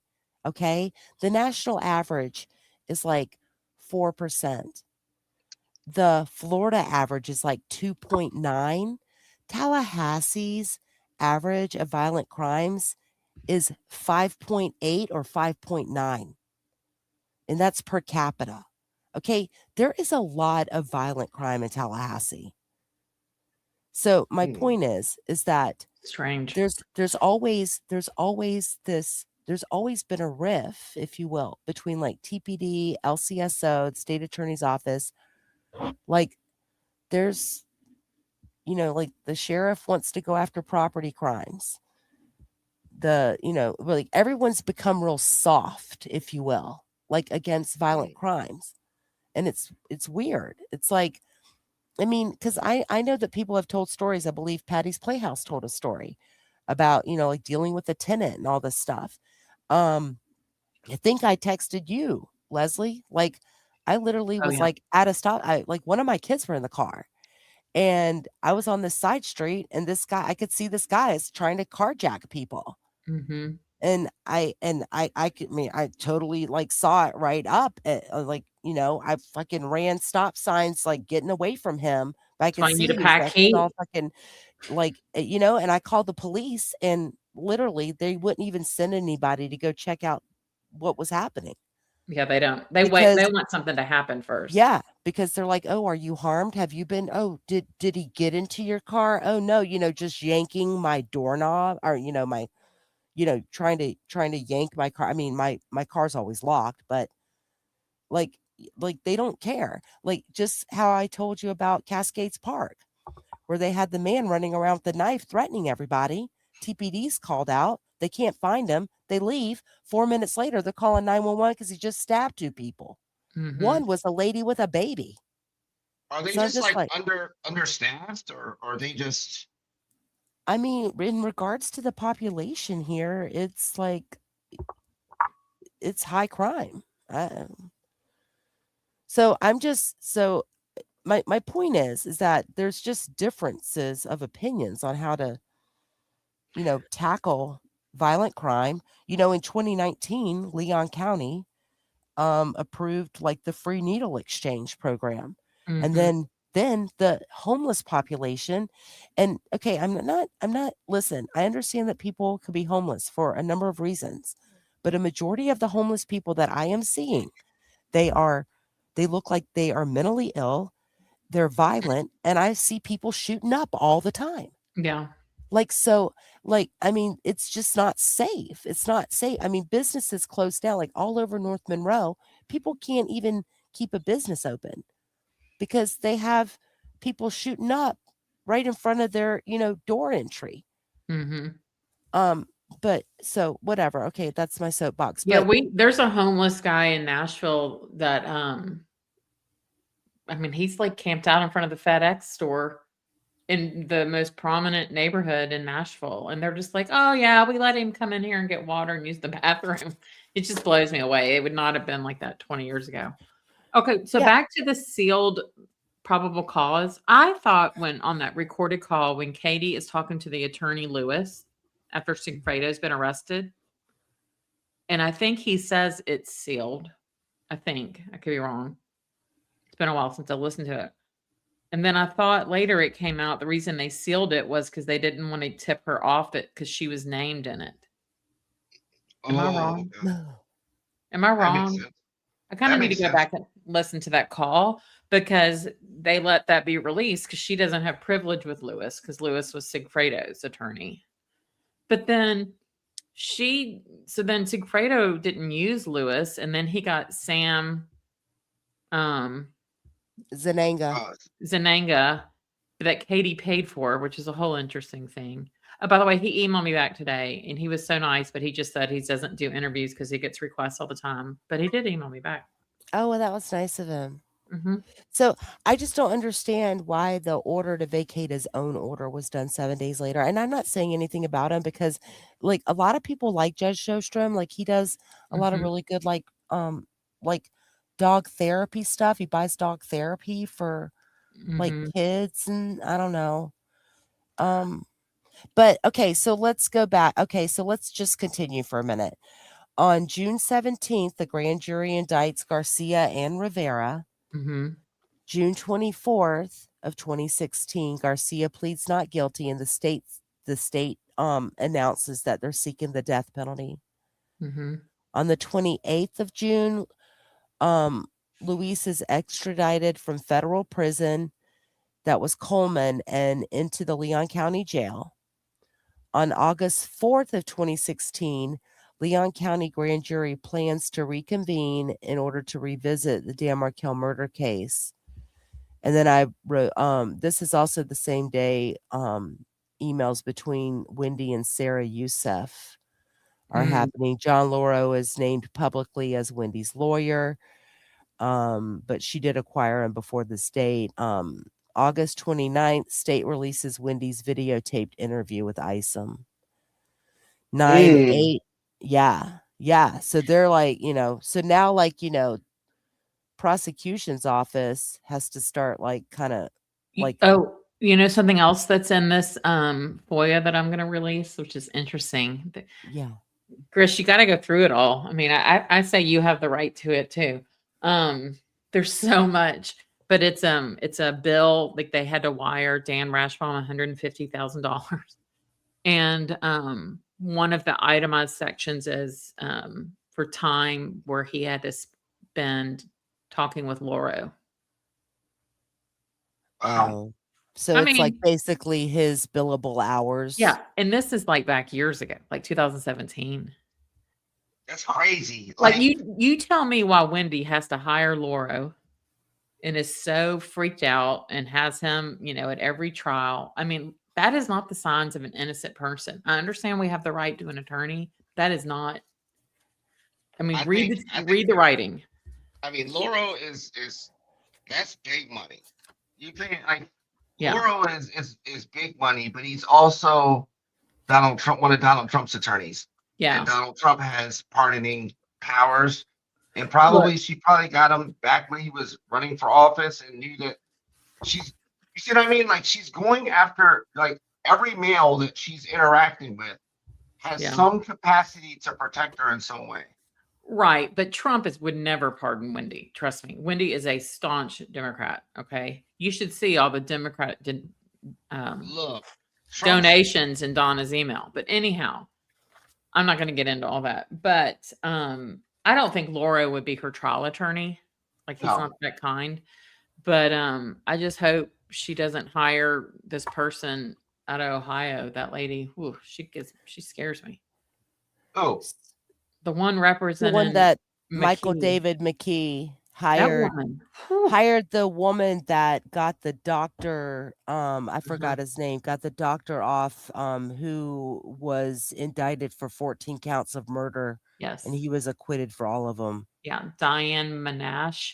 I mean, she was so like I'm a very type A type woman, but I was about in the fetal position watching 5 seconds of her speaking. She's fierce. So okay, so let me just finish this real quick because this is only it's okay. So August 29th of 2016 is when the videotape interview with Isom is released. September 8th of 2016, Rivera demands a speedy trial and it's set for October 24th. On 10/1 of 2016, Katie is arrested. Oh, and one thing that can go in this timeline is 9/30 of 2016 is when Wendi leaves Judge Alberto Jordan's clerkship and she's no longer employed there. And the next day, after she's no longer in that office. Katie Upset. McBanna was Oh. arrested, and it's a Saturday. You're right, Grish. It's a Saturday. Yeah, I had that in my video when Yeah. yup. That was I animated that one. That was when I recognized those dates, I was like, oh yeah, this is I can only imagine like Wendy's reaction once she's she's done working for Judge Jordan, and then the next day seeing the news, like I can only imagine her reaction. She probably passed out. Wait, Yeah. can I ask a question? Like, is it normal for that internship? I would imagine it's only a clerkship, whatever it's called. A year. It's paid, right? Is it paid? I'm not sure. Yes. I think it might be. It's not like an internship. Like she's already an attorney. I think Mhm. it's a way to get your connections and stuff like that. Mm-hmm. So was it her time to roll off the clock, so to speak? There. Yeah. Yes. Okay. So the she next wasn't day like they fired. No. Okay. She was done with it. And I am trying to find. Okay, well, whatever. I'll just keep going right here. 10-1, Katie is arrested in Broward. 10-4 of 2016. This is when Rivera takes the plea deal. His attorney is Chuck Collins. And for anybody who does not know this, Chuck Collins is a public defender. He's certified to do death penalty cases. That's why he was assigned to Luis Rivera's case. There's only a few of them and he was only paid $25,000 to represent Rivera. Mm-hmm. He revealed that in an interview with Judy on AA Legal Focus. And then so Rivera pleads guilty to second-degree murder. He's sentenced to 19 years running concurrent with the federal sentence. So, Leslie, he basically does get, because his release date is August of 2035. Mm. It's Like, 8/16/35. So it's just a couple. I mean, it's like 6 weeks shy of exactly 19 years. So I'm sorry, I'm just adding to my notes. I think Collins got him a good deal. Hell You yeah, gotta he remember- did. Mm-hmm.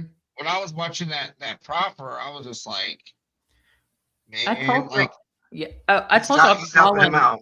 Wait, was it Collins, the dad, or the son that got that was paid $25K? It was the son. Chuck. Right? Chuck is the son. Yeah, the dad is the one in the proffer. That's David. Chuck is the son. He's but they're partners, but Chuck is the one that was interviewed by Judy on her channel on AA Legal Focus. And he's the one who's like on the books representing Rivera. He's the one that got paid. It was just a flat fee, $25K. So would he still represent him? No. Why would he represent him anymore? Well, I don't know, because he goes to court. But the reason I'm asking is because he's friends with somebody I went to college with. So I just wrote it down. Oh yeah, no, I don't think that I think that Monica Jordan is the one who talks with she's a private investigator who talks with Luis and like before he goes to court. Who's I can't remember who interviewed. Was it Judy? Yeah, Judy interviewed her in the past few months. And I think I don't know. Okay, and then 10-10 is wait. Judy says Tim Jansen met with Wendi after Charlie was convicted. I don't believe that. Say that again. Somebody wrote that Tim Jansen met with Wendi after Charlie was convicted. Laura would never allow that. Oh. And she got in the car, if y'all don't recall, after she testified and was driving back to Miami, and they recalled her back to the stand, and she had to turn around. So, okay, Sorry. so one thing. Here it is. One thing I want to add to this, because this is very interesting. Hang on, I'm sorry, y'all. I got like notes everywhere. Okay. So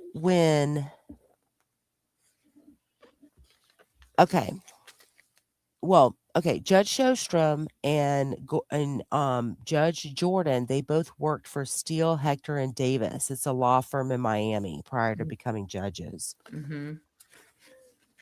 Alberto, he became a federal judge in September of 1999.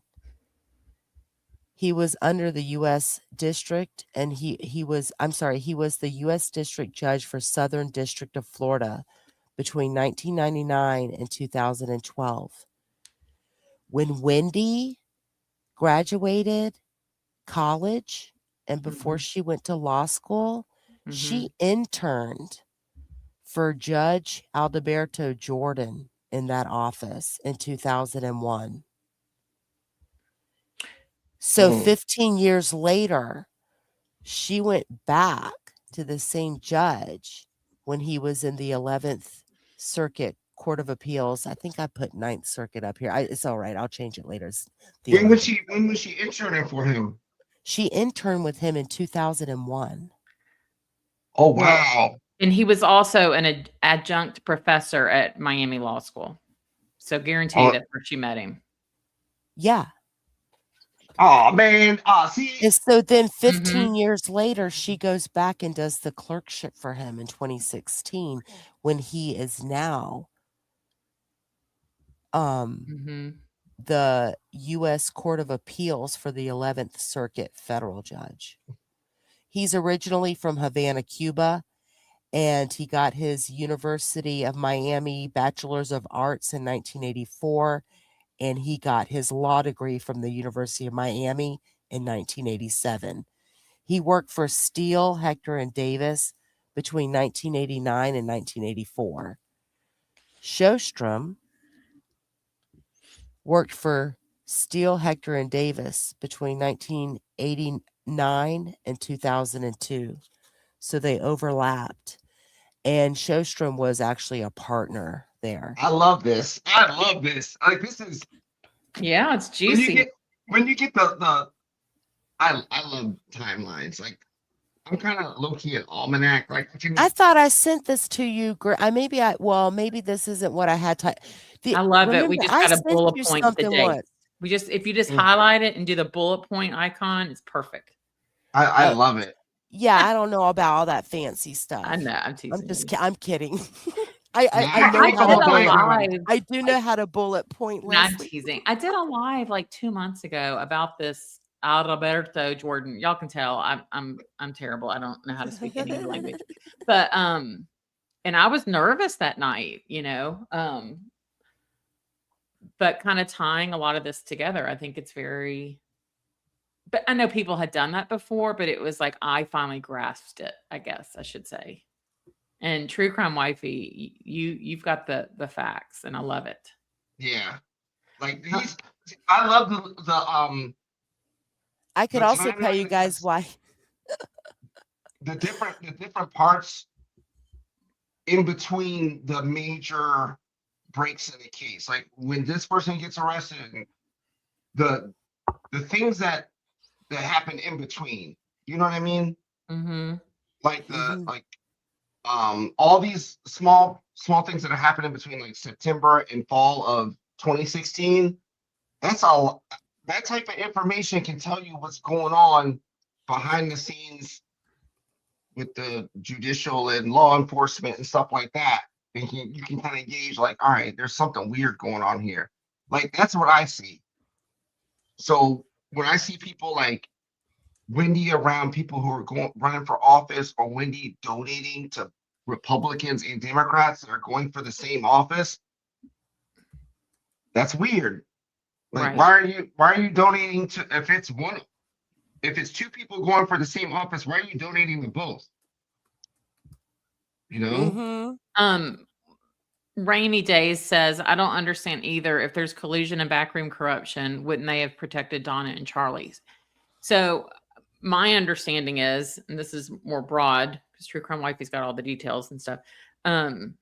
These people are retiring and things have changed. Like, Megs is gone and all that stuff. So that's when the whole tenor of the case changed. Don't you agree? Yeah. Yeah. They can't do anything once they're out of office. Yeah. Really? And that's why I truly think Wendi is going to be arrested, because I don't know who all she's connected to, but I don't care what anybody says. When Ruth Markel did the interview with Carl Steinbeck, she was giddy. And she was like, oh, and there's going to be some retirements this year. And people were like, Corbett. I'm like, no. She is saying somebody that's, for lack of a better term, cock blocking this deal is retiring. That's how I interpreted it. Yeah. Well, you know what's so so sad? Like when I heard Ruth Markel's impact statement, Mm-hmm. I know that everybody had a different, or everybody had, their own impression of it, but I can't remember exactly what she said. But at one point when she started talking about the boys, it made me realize that I believe that she's resigned to the fact that she might never see them again. I agree. I interpreted that. Mm-hmm. I mean, this is, but I do want to or I guess say, I don't know what's happened. Okay, these are just facts. This is literally like Google looking at the evidence, looking at all of these timelines. I don't know if there was a conversation between Shostrom or Jordan. This is all allegedly, but when you break it down and you're looking at things and how the timeline went, like you seal a document, you unseal it a week later. It's over a long weekend. People talk. People go to people's houses. They are all having barbecues. Right. They know each other from George years. Island. They're at St. George Island at the beach house. Well, I remember that FBI call, and Dawn is talking to Charlie and says, yeah, she's just kind of like, you can tell Charlie's kind of wigging out, but Dawn is kind of just talking. And she says, yeah, that judge Wendi works for, he's going to call up there. I don't know if she says Tallahassee or she just says up there, because he's got a friend that's a judge there. I think she says that he has talked.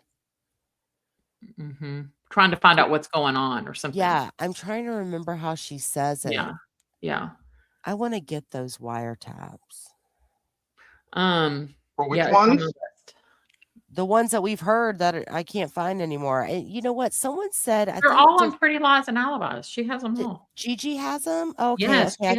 I need to go over there and start listening again over there. She has them all. So, here's a question. Sorry, thanks for letting me know. Yeah, she's got them all, and I love Gigi. I did meet her at CrimeCon, and y'all, she is genuine. Like you get a good. I'm really good at getting a good feel for people. I'm just saying. Okay. Were there rear cameras on the police cars at the crime scene? According to what I saw, read, search, it was implemented in 2014. Do you know? Like dash cams? Yeah, but on the rear, I haven't heard that. I did read about the dash cams because that's what I was really concerned with yeah, this. Dash cams are all over cars now. But like what was referenced in the question was 24. Yeah, I read that too in 2014, but specifically if they had rear facing ones, I don't know, but the technology would have been there to have that. Hang on, I'll find out. Okay, there we go. It was, and I saw some people talking about Carl. Yeah, he's been both a prosecutor and a defense attorney. Rainy days, isn't it? I mean, somebody said trifecta, and I love that. That's what we're going to call ourselves. So we're all going on a retreat. We're going to meet in Tallahassee, and I'm Grisch. We are, and True Crime Wifey is going to take us around and show us where the path was, and I'm going to wear this owl shirt. The last live, Grisch goes, "What's a retreat?" I'm like, like a brainstorming session, and we're all going to. Thought we were going to like recruit him for come to Jesus. yeah. I was like, it's all good, but I'm serious. Like, I I think I've told y'all because y'all probably get sick of hearing me. Like I have all this PTO, and I'm really looking at taking a long weekend trip to Austin. I mean, Southwest, I can go pretty cheap. And then I can drive down to Tallahassee. It's only 7.5 hours. I mean, I'm serious. Like everybody's gonna be like, what kind of travels did you do? I'll be like, oh, I went to Tallahassee and Austin. Yeah. But I definitely when Wendi gets well, I mean her first, I'm gonna be there. I'm flying right there. yeah. I gotta see this with my own eyes. I agree. I already told somebody I'm taking FMLA when this goes down.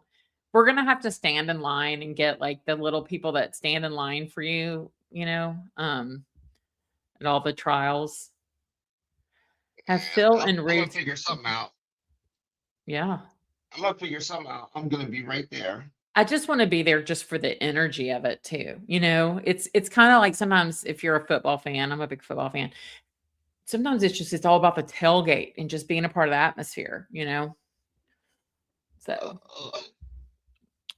And okay, somebody says your audio, Grish, sounds like you're inside a tin can. Oh, I think it's because you have your I don't know. a tin can. Yeah, I don't know when they got the cameras on the rear. Sorry. Yeah. I'd Let have me, to probably go to the city and check that out. Somebody asked earlier if Carl is related to the John Steinbeck, like the author. No. Was that Grapes of Wrath? I thought it was like a distant lineage. No. Oh, no, I don't believe so. But his brother's name is John Steinbeck, who has the channel called Brainwashing Children, and it's about parental alienation. Yeah. Yeah, okay. So I did say this. I mean, last night I did like a mini live because of Drina. Drina's back in jail. Tell Grish. Oh, yeah, Grish, did you know that Drina Bernhardt's back in jail? Yeah, I saw that. That's sad. Yeah, it is sad. It's sad. So I have to tell y'all, I sent I'll be right back. to Neverly, and she replied, Jesus. I said, well, she almost met him because I said she's either going to die of an overdose or get arrested again. I was worried about, I was worried because I think I even shared this with you. Like I was worried about us finding out that she was dead. Can I pull up her mugshot? Yeah. I'm going to get my charger from my headphones. Okay. Oh, okay. She looks terrible. But it's like so many burglaries. Isn't that what she's in there for? Burglary? Yeah, I think you need to stop sharing mine. Oh, okay, I will. Hold on, let me just. Oh, I stopped sharing. Hello.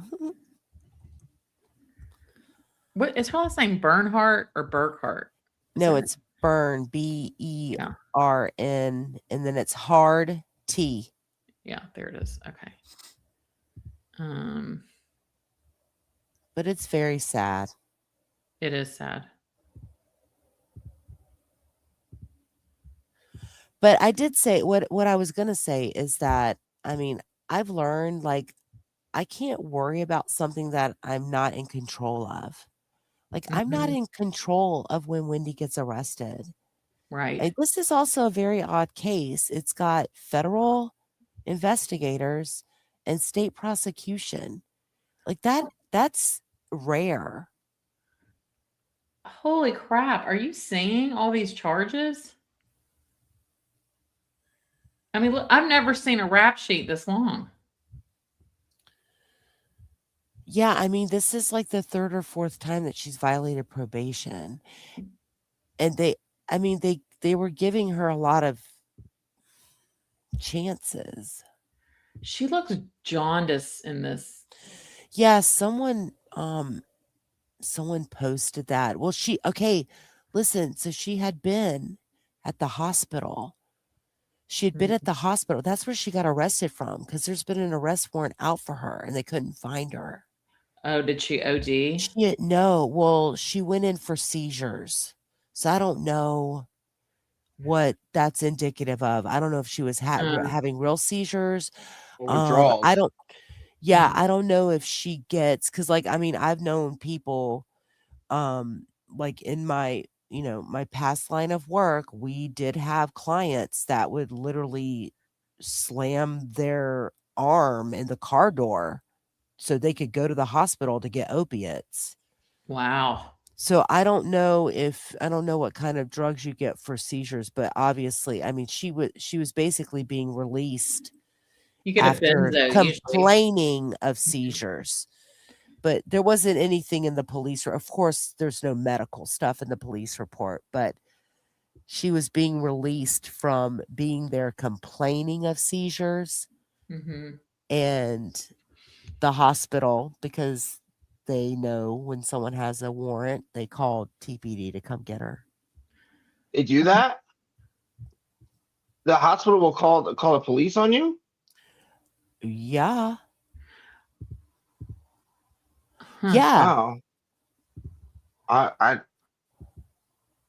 that's wild. She looks, I hate to say it, like I did have faith in her when I first saw her interview when she got out. But with that stuff But then she goes, did a second interview. She it did looked a second horrible. interview around Thanksgiving. Mm-hmm.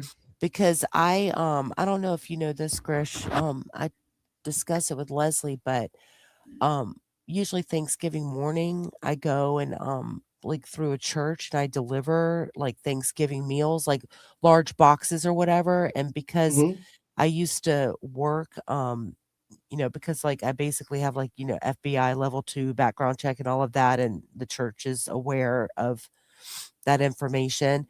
Yeah. They sent me to Sisters in Sobriety to deliver, because it's like a safe house, but they also provide drug treatment. They do a lot of really good things. There's several of those places. There's like Refuge House, Sister in Sobriety. There's several like homes, if you will, or like, facilities for women who are in hiding, but then also need help as well. So I delivered like the Thanksgiving boxes that day, and I was like telling, because they don't just let anybody do it, because those aren't known addresses. So yeah, I did that morning, and I was telling Leslie, I was like, oh my god, I wonder, I kind of hope I would like see Drina there, because I would, but I know that she's worked in that program before. And there's several houses, not just actually, one. It's like there's several different, like they're all over the place, and they're, no one knows around them.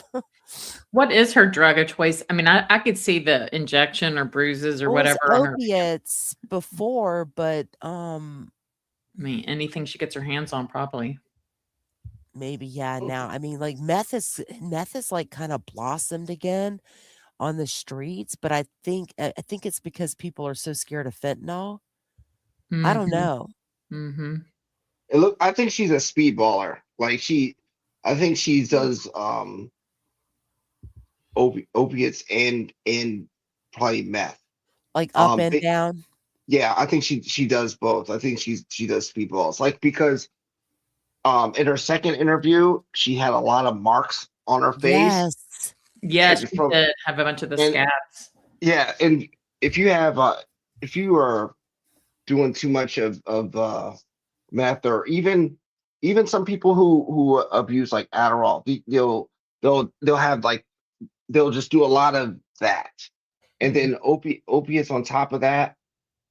She had parallel scars that were like where people usually inject, and so when I saw that in the scratch marks, and opiates make you itch too, it's a bad combination, and it looks like she's speedballs. So yeah, opiates do make you itch. That's so true. Whenever, like, I've had surgery, and after I had kids, I had C-sections, and they give you, what's that stuff called? Hydrocodone. I hate that stuff. I'm like, I'll just take Motrin. I've had surgery, a couple surgeries, and I can't. I'll tell you, in the hospital, I was floating. I felt great, but the stuff they give, like the stuff they gave me after my surgeries, I couldn't hold it down. It just, I can't. I will tell y'all this. I had a procedure done a few years ago, and anyway, it's fine. But right before, they were like, "Hey, we're just going to put a little fentanyl in your IV." I'm like, "What?" And they're like, "No.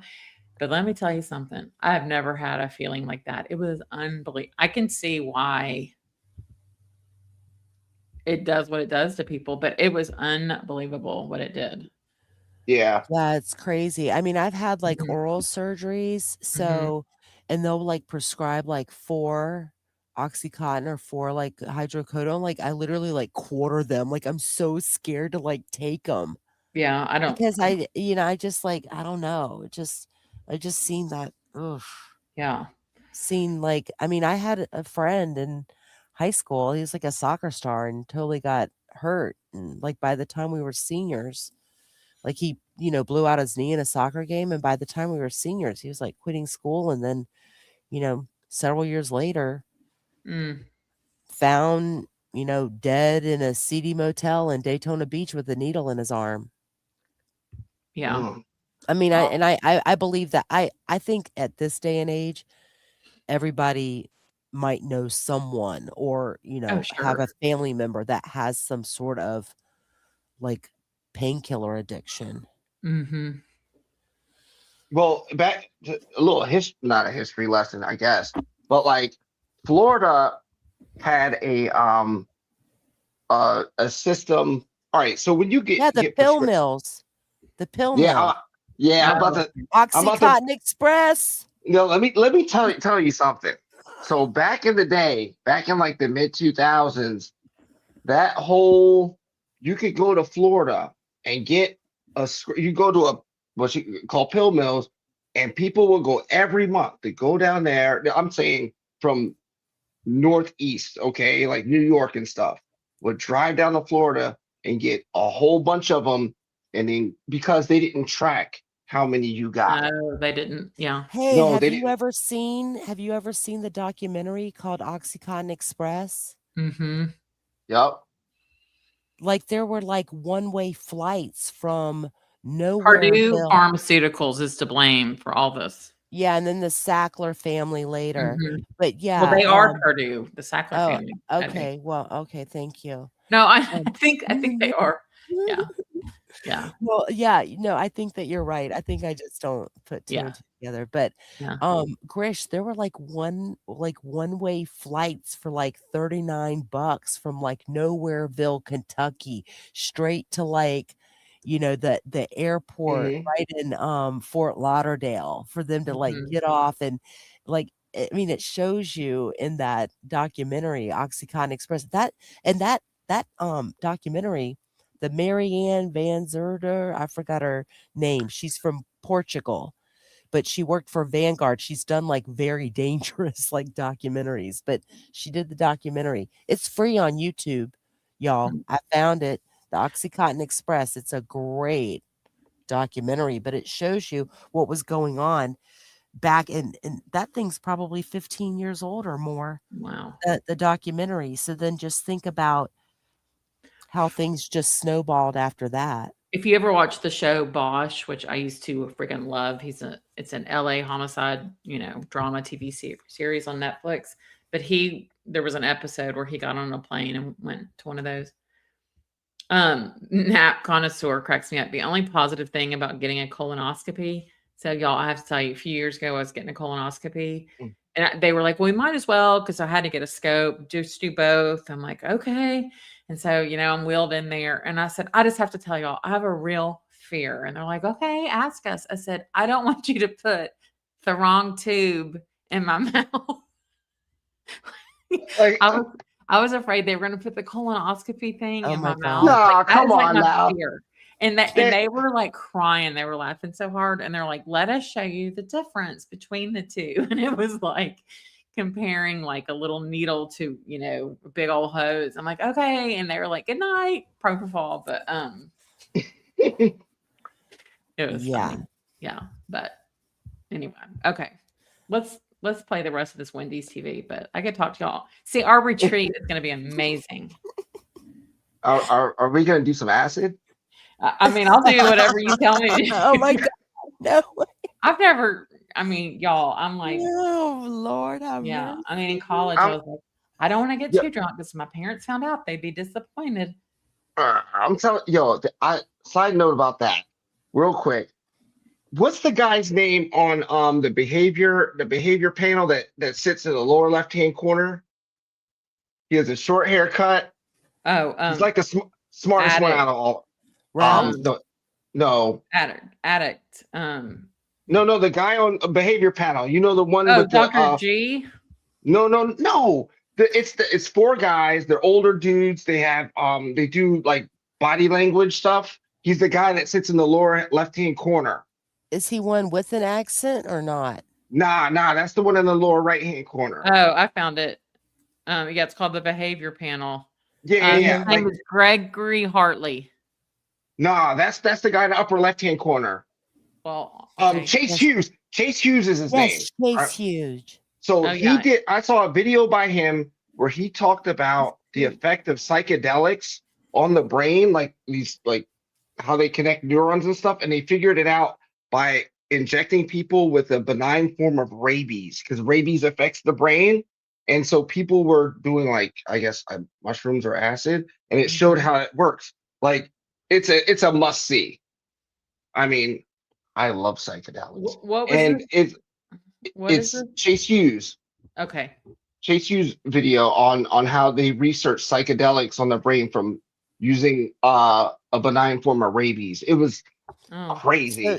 So side note on that, one of my kids is taking is in school, and I guess they're covering like drunk driving or whatever. Now they have like these like virtual reality goggles that they're putting on the kids to like show them what it's like when you're drunk, and it's about, driving, whatever. And they were describing it to me. And I was like, that freaking sounds like you're hallucinating. I was like, what are they doing? What are they doing to you? And she was like, they were telling me like this story and how everyone in the class, like, they were like, this is cool. I was like, this is the wrong reaction from the kids about this lesson that they're learning in school. We had that. We had that in school. We had a different one. It wasn't like virtual reality. It was a video game. It was a what is it? What is it called? It was a video game, and you had a car, and it shows like the levels of drunkenness, and you would steer the car, but the reaction would be different, and the vision would be all different. And then we had actual like go-karts that did that did, the reaction and stuff like that. And we had to wear these like clear goggles that were all like kaleidoscopy, like a kaleidoscope. Yeah, you're definitely a different generation, Grisch, because you know what they used to do with us? They would this is called scare straight generation, right? Gen X. They take us to the police impound yard and show you the vehicle that was crashed in a drunk driving accident, and you still saw brain matter and blood and gut. I mean, they scared the shit out of us. These field trips, I remember at a little private Christian school, like 3rd, 4th grade, to the Metro Nashville jail, walked us through where the little people were being held in cells. I was terrified. And then on the next field trip, they took us to the American Red Cross for blood, donations. And I had a very queasy stomach. And so I threw up, and then it was like a domino effect. It was like a line of 8 girls were like, ah, ah. And so we're vomiting while people are giving blood. Like who is like, yeah, this is a great idea for a field trip. They only did Scare Straight for us like 1 year. I didn't go to that one. Like it wasn't like if you were like a juvenile offender, they took you to Scare Straight. This was a regular field trip where they took kids to the actual prison and put them like in a cage in like the day room, and they just had like inmates like screaming at them for like, I don't know, some time, and then they locked them back up. one of my friends went on it and said that it was Wow. the wildest experience. I didn't go on that. I went to the wastewater treatment facility and just threw up the whole time with everybody else. That's disgusting. Yeah, like we were on this catwalk, and under it was just imagine like a huge square toilet that's just been blown up, and it was just like, oh, I'm gagging. That's so gross. It was a wild experience. Oh, it's so disgusting. They used to take us to the Big Tree Park in Central Florida. Oh, many years ago, a girl out there smoking meth burned down the oldest oak tree in the state of Florida. Oh my god. They had it. Okay, whatever. But they used to take us to these like state parks, and we would have to go on a mud walk, which you were literally like waist deep in mud. And you like, I ended up getting in trouble like right after the buses this would have been 5th grade. So right after the buses let us out at the mud walk, I guess like I was talking or something, or I wasn't paying. I don't know. I wasn't following the rules. And so I got in trouble, and then I didn't have to go on the mud walk. I was the only clean kid on the buses on the way back. I was the only one that didn't smell like manure. They're getting mad at us. They're getting mad at us for we got to go back to the video. If I could get this printed as a piece of art, I would freaking love it. I could put it on canvas for you. That's easy. Oh my god, I will totally. Okay, I'm sorry, everyone. Okay, I enjoyed this, and if anybody has an addiction issue, let us help you. Okay, here we go.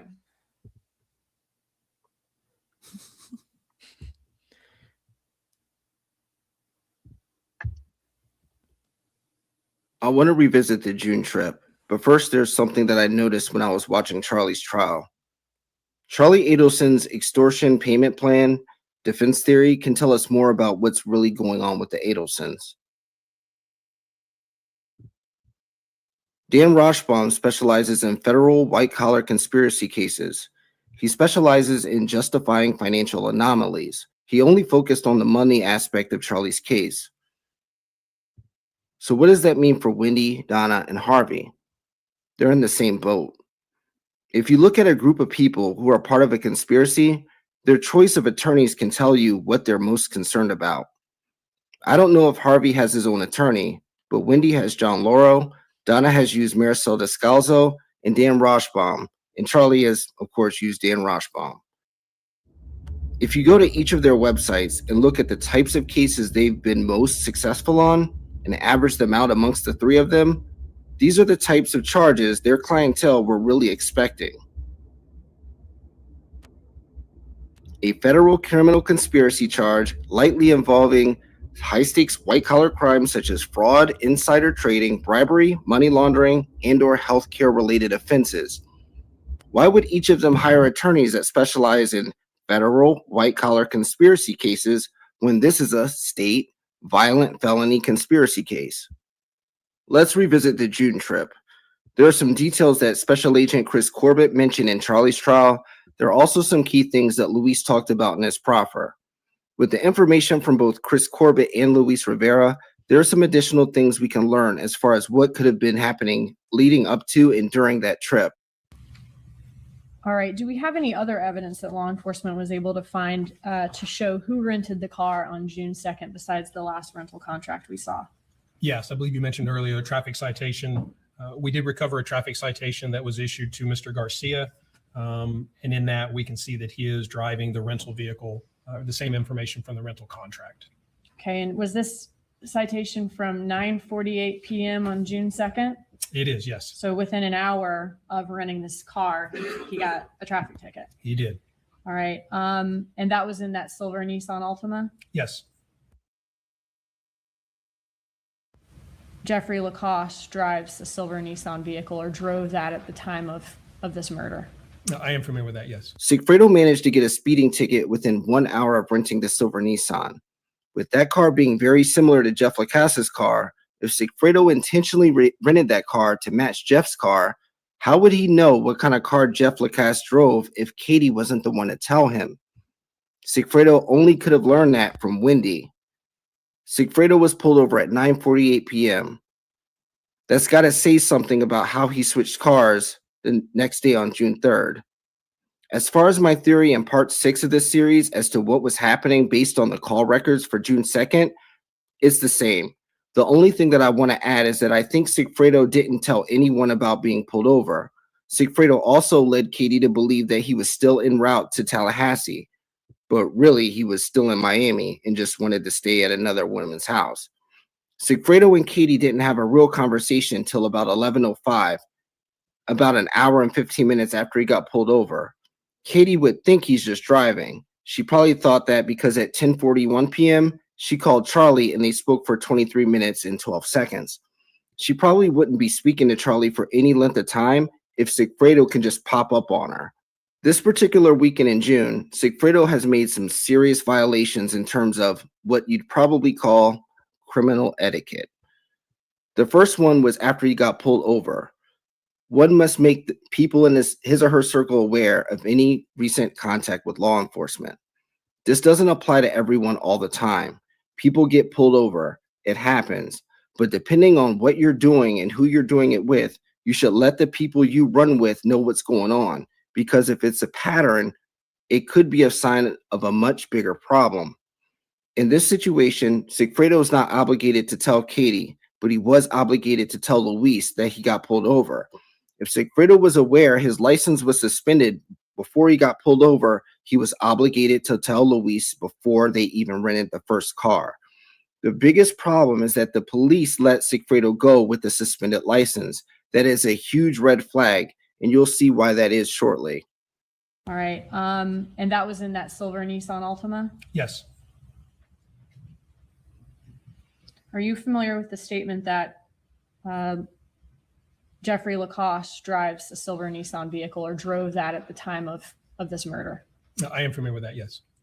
Now, did this traffic ticket create a record that law enforcement would be in possession of?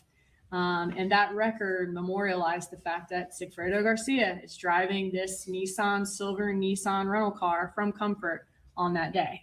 Yes. All right. So after he got that traffic ticket that memorializes that law enforcement is going to have, what did he do next?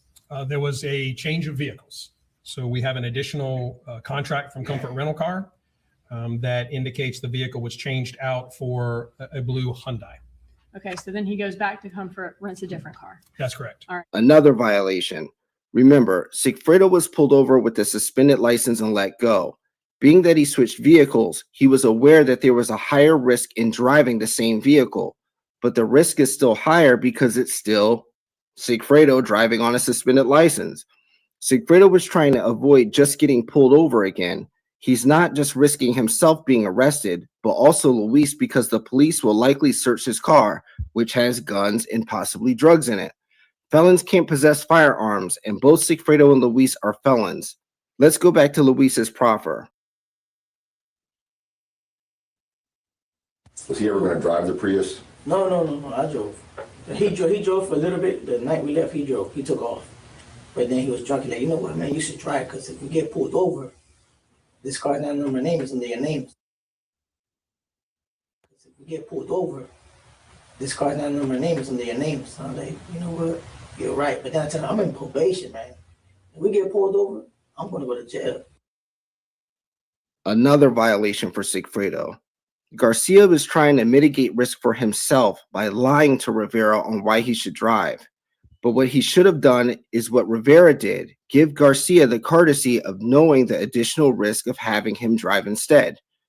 This was the last point that Garcia could have come clean about the previous events, allowing Rivera to decide whether or not he wants to participate further in Garcia's plan. Now Luis is going to talk about the drive to Tallahassee on the July trip when he was pulled over. You're saying that to him? To him, and we get pulled over. Okay. So the day we get pulled over, the officer grabbed my license, came back, gave me a ticket, like, slow down, put your seatbelt, gave me a speeding ticket. And I'm on my lane. That's it. And I'm on my lane. That's it. Luis says, so the day we get pulled over, the officer grabbed my license, came back, gave me a ticket, was like, slow down, put on your seatbelt. He gave me a speeding ticket. Then the next sentence in the transcript says, and that was it. But that's not what Luis said. Luis said, él no me molesta, which in Spanish means he didn't bother me, which is very important because not only did the police officer let them go, he didn't give them any issues in the process. I looked at Garcia and told him, this motherfucker didn't take me to jail. Luis knows if they're asking questions to figure out where and when he got pulled over, it's because there's no record of him getting pulled over, and they want to find out where and when it happened. So you got a ticket in the Prius? In the Prius. On the second trip? On the second trip. On the way up here? You have any idea what town you were near or what road you were on? Or Man, I know. Keep going with these towns. You know, I don't know. I'm not good with these towns. I know. The only thing I can probably just say, I keep saying Gainesville, because that's like every time I pipe, I'm like, yo, are we close? Every time I used to see, because they had a G on it, I'm saying, yo, we close. He's like, yeah, we like back in like an hour away from Tallahassee, something like that. I'm like, all right, but by that time, that's when I got pulled over. But you weren't in Miami. You weren't in Tallahassee. So were you on the interstate, you think? Yeah, I was again. I asked him, because when we got pulled over, I'm like, yo, how long from here where we get pulled over to Tallahassee? He's like, we got maybe like an hour or 2 hours the most. The top was 2 hours. So I'm like, all right. I'm not trying to get pulled over. I know if I get pulled over again, fuck. But when I get pulled over, I tell him, yo, this is a sign, man. We should just turn around. He's like, nah, man, fuck that. We up here. Luis goes on to say that after he got pulled over and let go, he told Sigfredo, this is a sign, we should turn around. A sign of what? What would that be a sign of? Luis doesn't say, but neither does anyone else in the room ask him, because they already know. I'm no body language expert, but if I show you how Sanford was looking for the 50 seconds Luis was talking about when he got pulled over versus the immediate 50 seconds after, and I put them side by side, you can easily see what Sanford is reacting to.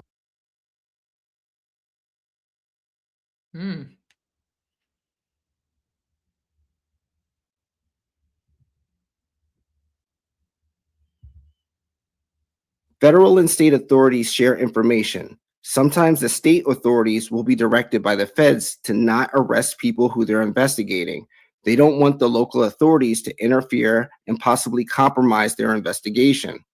Garcia and Rivera both were pulled over by police for speeding, both had suspended licenses, and both were let go without any issues.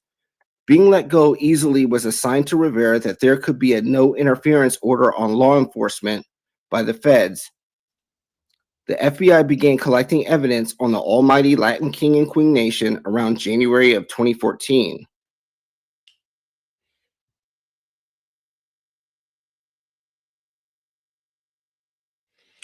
Oh, wow.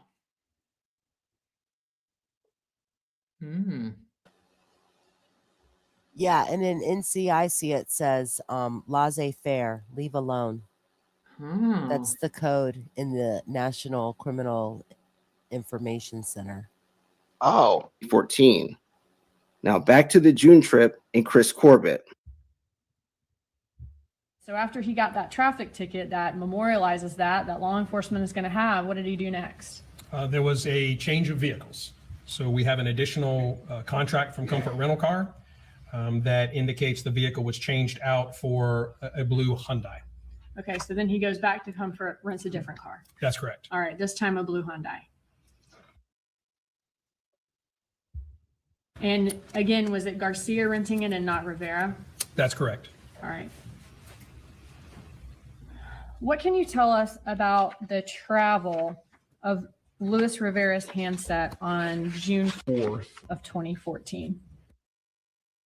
You see how they skipped over everything from June 3rd? The only thing they talked about was how Sigfredo changed rental cars. No call reports or locations for June 3rd.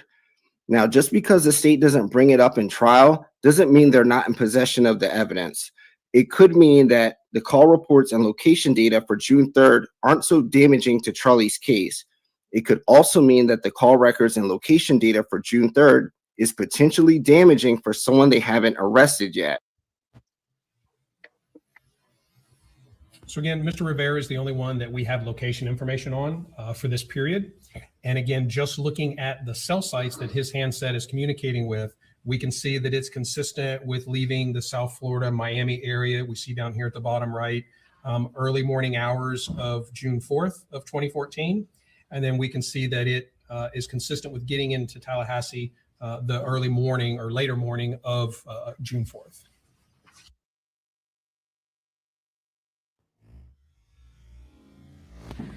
All right. Did you look at the records to see what the communication, if any, was between the different parties during this June trip to Tallahassee?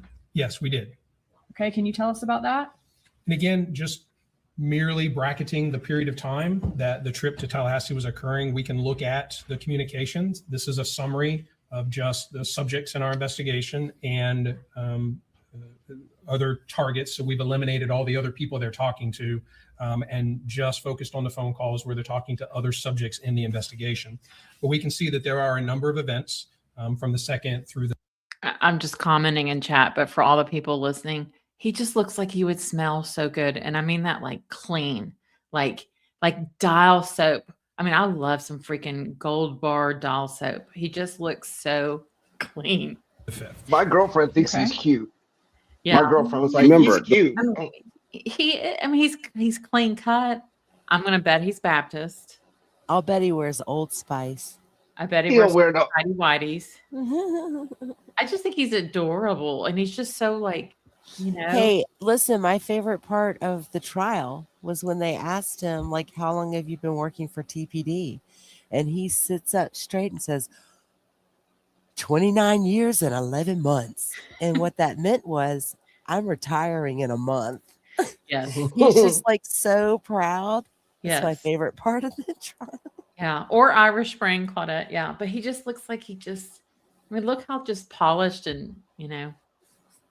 Anyway, I just had to say. Okay.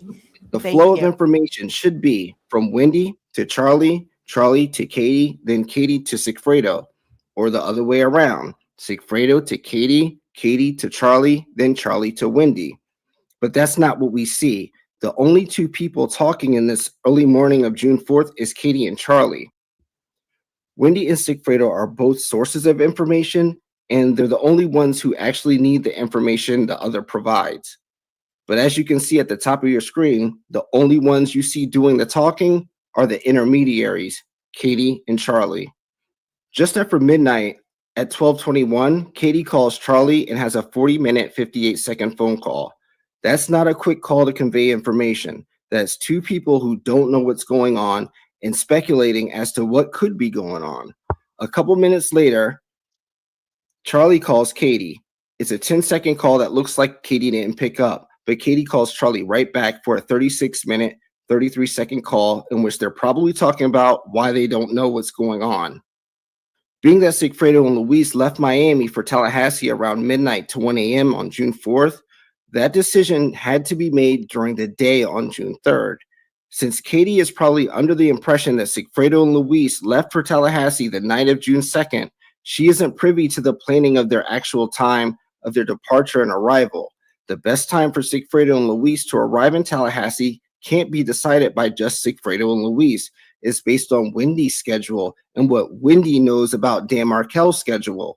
If Katie and Charlie are out of the loop, then the only way Sigfredo would know when to arrive in Tallahassee would be directly from Wendi.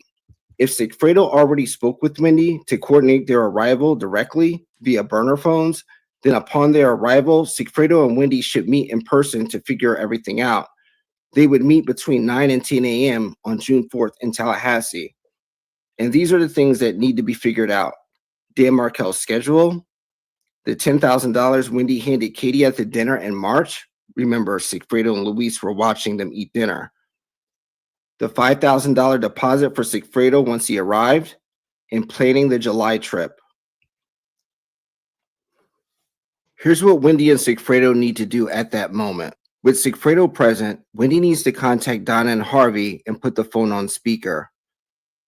Wendi has to call Donna and Harvey to let them know she's in direct contact with the hitman because Katie kept the money from the March dinner. She then tells Donna to not alert Charlie about what Katie did. It's best to just act like everything is normal. Charlie doesn't know that Wendi and Katie have been communicating on WhatsApp, and he definitely doesn't know Wendi is in contact with Sigfredo. She also tells Donna she's rearranging the flow of communication to where she tells them what's going on, and from that, what she wants them to tell Charlie. This includes information Charlie is to convey to Katie. They also have to iron out any miscommunications or lies by Katie told to Sigfredo. Wendi can do this by messaging Katie on WhatsApp with Sigfredo present. She tells Katie a question to ask Sigfredo, then Katie calls Sigfredo, and when he answers, he puts it on speaker. Wendi and Sigfredo both hear what Katie says. Sigfredo tells Katie what to respond back to Wendi, then Katie would have to report back what Sigfredo said to Wendi on WhatsApp. And it'll be different than what they both heard her say. Immediately after that conversation, Wendi has to text Don Did you tell me to pause it? No, never mind. and Harvey to update them on what transpired with Sigfredo and Katie. Then she instructs them on how to update Charlie, but with only the details he's allowed to know. Then Donna calls Charlie. So it's 6 steps. Wendi calls Donna and Harvey's landline. Then Wendi messages Katie on WhatsApp to have her call Sigfredo. Then Katie calls Sigfredo. Then Katie reports back to Wendi. Wendi texts Donna and Harvey. Then Donna calls Charlie. It's 6 steps. 1, Wendi calls Donna and Harvey's landline. 2, Wendi messages Katie on WhatsApp to have her call Sigfredo. 3, Katie calls Sigfredo. 4, Katie reports back to Wendi on WhatsApp. 5, Wendi texts Donna and Harvey. 6, Donna calls Charlie. I'm basing all of what I just said on the call report. I'm going to adjust some of the columns so only important information is there. Right now up top you have the target phone number, target name, the date, the time, the call duration, the call direction, whether it's incoming or outgoing, the call type, whether it's voice call or text, the contact ID, which is the phone number, and then the contact name. I'm removing the target phone number. I'm also going to change the time from AM, PM to 24 hours. Almost all the calls and texts are outgoing. So if it's incoming, I'll switch the names around so all the names on the left are initiating contact with the names on the right. I'm also removing the contact ID phone number. So now it's going to be target name, the date, 24-hour time, the duration, the call type, so calls or texts, the contact name, and I'm also adding 2 additional columns. The first additional column is the time the call ends. That's simply done by adding the call duration to the time the call was initiated. Then the second additional column will be the amount of time between the call ending to the time the next call is initiated. Remember, Sigfredo and Wendi met between 9 and 10 a.m. that day on June 4th. Now let's go back over the call report from the top.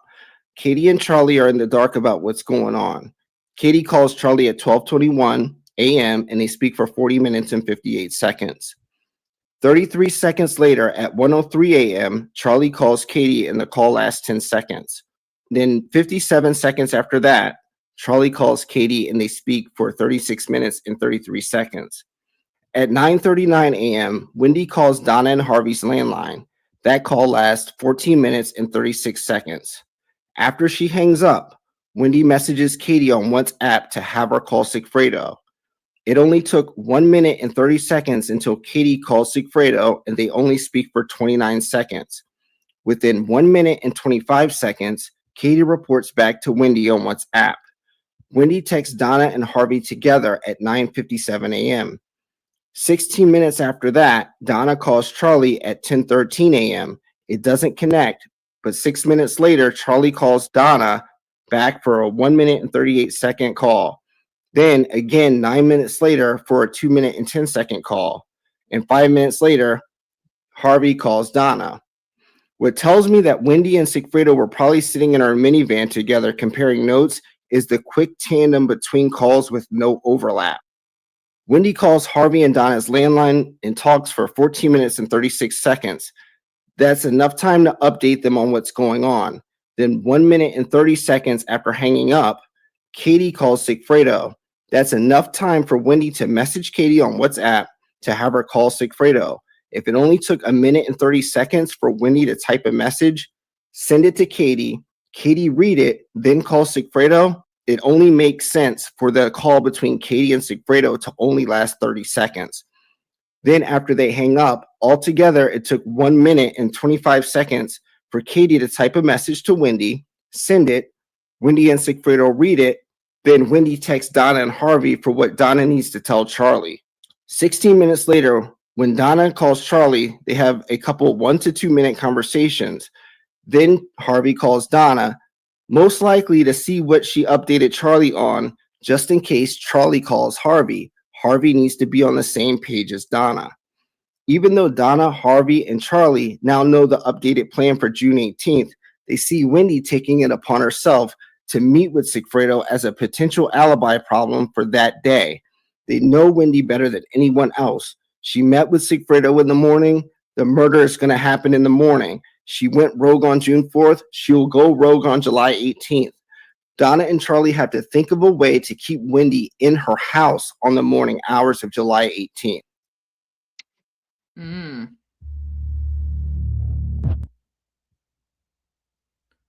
Wow. You want to go into part 8? Yeah, let's do it. Yeah.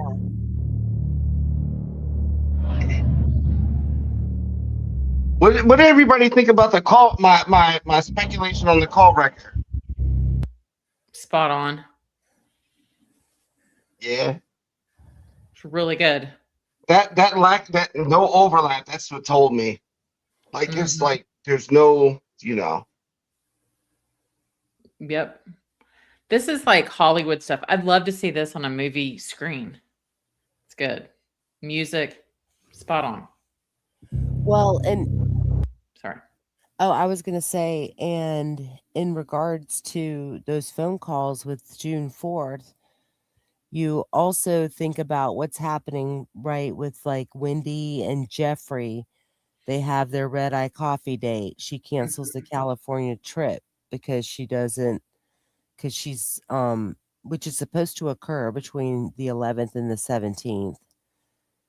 And then, I mean, like, there's a lot of like moving parts going around. Dan is taking Tamara to dinner that night. There's just a lot of stuff happening around what's going on with those calls as well. Wendi has diarrhea. Yeah. Right? He had to go get her Pepto.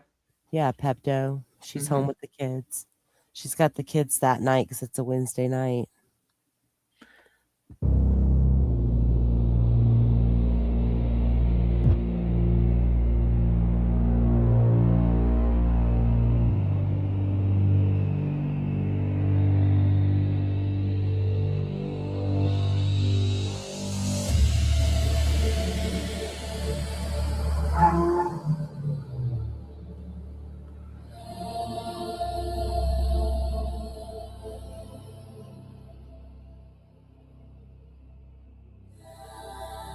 Wendi Adelson isn't a wolf in sheep's clothing. She's a wolf in wolf's clothing. She doesn't hunt with a pack, and she doesn't wait for the moon to rise. She expects the moon to howl at her. Powerful men orbit her, feeding her protection and opportunity. It's through that same lens that I can confidently say that Wendi met with Sigfredo Garcia directly, not just from the patterns in the call records, but from the timeline at a macro level. From 2006 to 2025, Wendi has consistently placed herself near certain types of people to get certain things. In 2015, Wendi Adelson took a writing class and they were asked to read their assignments out loud, and it was uploaded as a podcast. It's called Writing Class Radio, and I'll be using excerpts from that podcast on this video.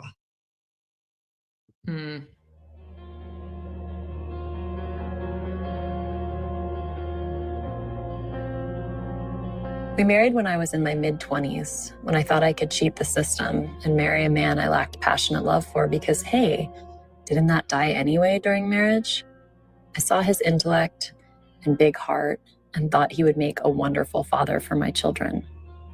Our marriage dissolved after the children arrived, as the loneliness of being married to someone that didn't view me as an equal crept in.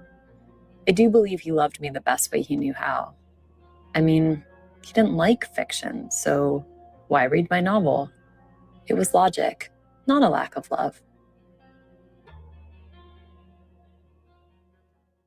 the way Wendi comes off with this is like she's rational and self-aware, but ultimately blameless for this. So when she says she thought she could cheat the system and marry a man she liked passionate love for, she frames herself as cynical, frames this as cynical, but really it's very calculated. And she presents her younger self as believing that she could outsmart traditional expectations of what marriage is. So it kind of like distances herself from any like emotional attachment with Dan. And in addition to that, she's making it seem like a inevitable outcome by saying that. And it's not any kind of nefarious motive there. And then she says, I saw his intellect and big heart and thought he would make a wonderful father for my children. Now, this is, if you listen to the whole podcast, this is the only time she really speaks positively of him. But it's really, it is transactional because she only speaks positively of him when she's reducing him to a list of attributes suitable for procreation. She's not looking for a partner in life. So the wonderful father is really crazy for her to say that because it's the complete opposite of what inevitably happened, where allegedly through her actions, her children were robbed of a father. So when she goes on to say the loneliness of being married to someone that didn't view me as an equal crept in, this is where it starts for her to play the victim here. And then she reframes the failure of the marriage not as the lack of passionate love, but rather as a matter of respect and equality. And this is really crazy how she's able to do this and just get the sympathy out of you if you're not really paying attention. And it's no longer about her poor choice or her calculated choice, but now it's about Dan Markel's ongoing failure to treat her properly. And when she says, I do believe he loved me the best way he knew how, this is like super condescending. It's probably the most condescending part of this whole statement. And she positions herself as like graciously absolving Dan of the blame for not loving her correctly. He's just, he was born inept at loving her the way she needed to be loved. He never understood that. This is just above his head. So it just reinforces this weird hierarchy she established. And it's like, she's the emotionally intelligent one who can analyze and forgive this man's limited capabilities. And he didn't like fiction, so why read my novel? It was logic, not a lack of love. That's weird. It's I don't know what it is, but it's like it's his basic lack of understanding of Wendi and the fact that, well, not the fact, but it's comes off as he just was never supportive of her. And so usually your partner, your wife or husband, your girlfriend, boyfriend, whoever, if you're with someone, they should appreciate and value your interests. And it's like the reason he was unsupportive of her is because it was just logical for him to not read her novel because he's just unsupportive anyway. This woman is like, I saw a comment once that said that Wendi is transparently deceptive. Wendi is transparently deceptive, and that's exactly what I see out of this. But if you put everything in order chronologically, from what she said here, it would start off that she met a man who had the intellect that for her to procreate with. So she thought she could cheat the system, marry a man that she lacked passionate love for, in order for her to procreate with him. So after she was done procreating with him, the marriage dissolved. But before the marriage dissolved, Wendi wrote that novel. And that makes me think that the novel is part of what Wendi wanted to use in order to not only divorce Dan, but to make him look really bad when they went to court for their divorce.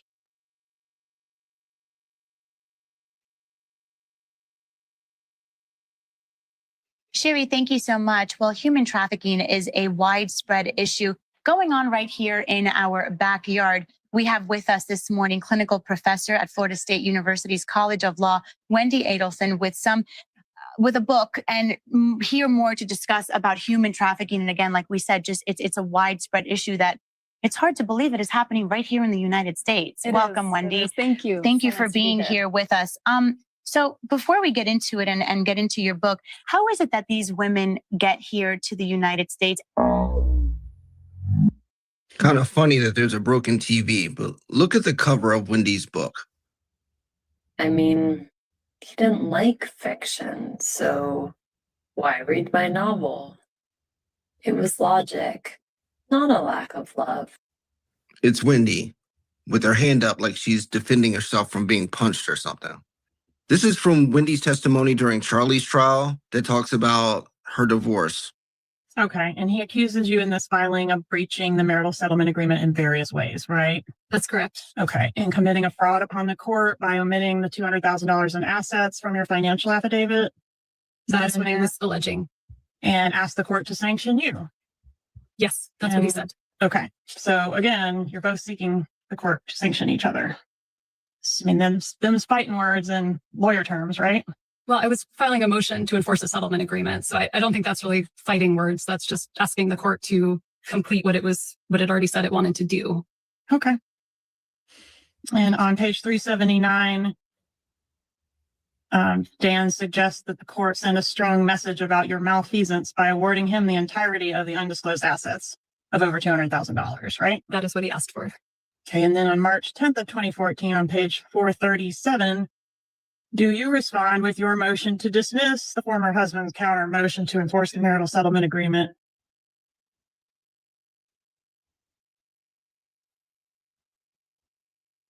Dan Markel wanted Wendi held in contempt and the $200,000 Wendi omitted and the $120,000 that he owed her for the house.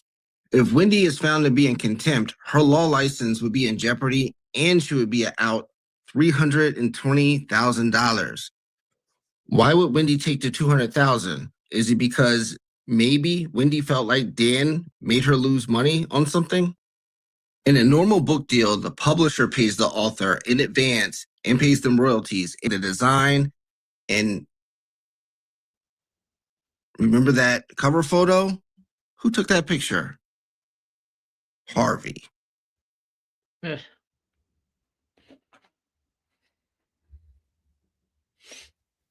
Anyway, everything in a normal book deal would be taken care of by the publisher. The distribution, the cost of everything, the distribution, the marketing, and the author will own their money from sales. They're not buying the copies. Now, in Wendy's situation, it's the complete opposite.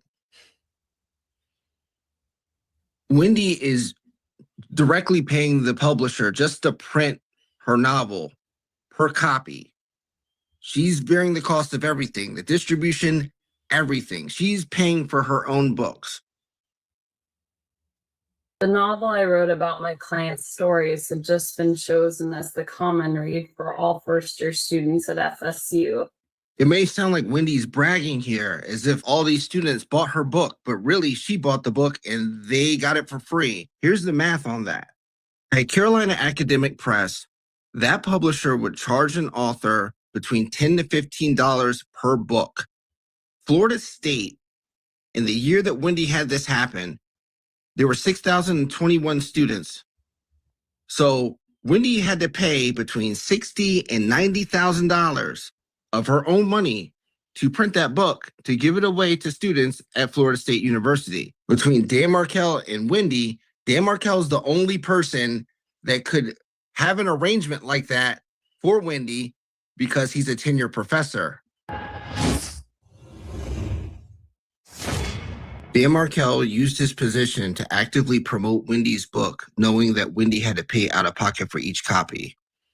Wendi has selective amnesia when it comes to the motions being filed in her divorce settlement. It's because she knows that the motions that Dan were filing would be detrimental to her career and she wasn't going to win. And they gave her the sense of urgency to have Dan taken out. And it shows because the very next day, Wendi went to Miami with Jeff Lacasse and had that double date with Charlie and Katie, the one with Sigfredo and Luis watching from a distance.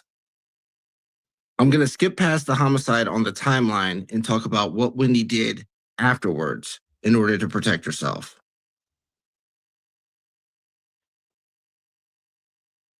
I started my own immigration practice, and I just signed up to do a one-year clerkship with the Federal 11th Circuit in September, which means I can get off Obamacare and have 1 year guaranteed of a steady income. Wendi downplays her job as a clerk for a federal court judge as a means to get off Obamacare, but in reality, it's a very prestigious job to have. And it could protect you from local prosecution in the sense that state authorities may be cautious in prosecuting someone that works for a federal judge. Willie Meggs, who was the Leon County DA at the time didn't want to arrest Katie McBanuel or the Adelsons because they said there was lack of evidence. Here we have an article from September 2016 where Willie Meggs is quoted about this. Probable cause affidavit seeking arrest of the former brother-in-law of slain Professor Dan Markel contained speculation but lacked enough evidence to bring charges. Let's look at this from Wendy's perspective and ask yourself this question. Were you protected because you were working for a federal judge for the past year? There's no way to really answer that question. But let's fast forward to September 30th, 2016. It's your last day working as a clerk for Judge Jordan. You say farewell to your colleagues. You thank the judge for the great opportunity. Maybe your colleagues take you out for drinks. Maybe they say, fuck that bitch, I know what you did last summer. But anyway, the next day, you wake up, it's raining crazy. So you sit on the couch, turn on the TV, and the moment it stops raining. A new twist in the alleged murder for hire plot. Police in Florida arresting a single mom, accusing her of arranging the killing of a prominent Florida State law professor. ABC's Matt Gutman has the new details for us. Good morning, Matt.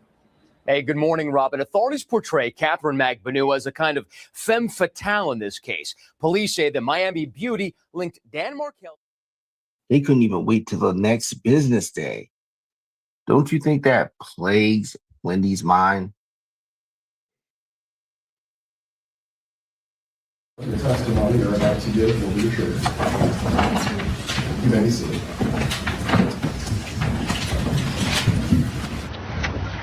What we do know about Wendi is that she's an immigration attorney. She has a couple 100,000 extra lying around. She secures work through her significant other, and she definitely doesn't want Dan Markel's parents around their grandchildren because she's hateful. So as an immigration attorney, she's going to make connections via philanthropy because she has this extra money. She secures work via her significant other, and she's going to work in a situation to where she's around the ad litem community. Ma'am, please say and spell your name. Whendi Adelson, Wendiadelson. Where are you from, Ms. Adelson? I'm originally from Coral Springs, Florida. Broward County is important for where we're about to go next. And where do you live now? I currently live in Miami. How are you employed? Now kind of part-time. I do asylum work and I fundraise for nonprofit organizations. That's philanthropy. Let's keep going. Quick refresher. Immigration attorney makes connections via philanthropy, secures work via significant other, just like she did with Dan Markel, and she's going to be part of the ad litem community helping immigrant kids. Here's a press release from one of Wendy's schools talking about the job she got. What are the chances that they would have a Prius as the main photo in this article? Wendi Adelson has been named executive director of the Immigration Partnership and Coalition Fund, the Impact Fund. A Gates Cambridge scholar has been named executive director of an organization focused on raising funds to finance existing legal services for undocumented individuals with no criminal background in the U.S. It goes on to talk about how she worked for the federal judge and how she was a professor of law at FSU. I wanted to find a little bit more information about them, so let me say something real quick. Their 990 tax form. I made a mistake. I want to say this before it shows up on the screen because I'm so mad about this. I said that Wendi Adelson's boyfriend was the Impact Fund CEO's son. And I was wrong. Very wrong. We all know it's Mr. Estrada. And but a lot of George people think it's that George. So it's, I mean, a lot of people. I made a mistake, but here's the thing. Most of my material has a lot of speculation in it. So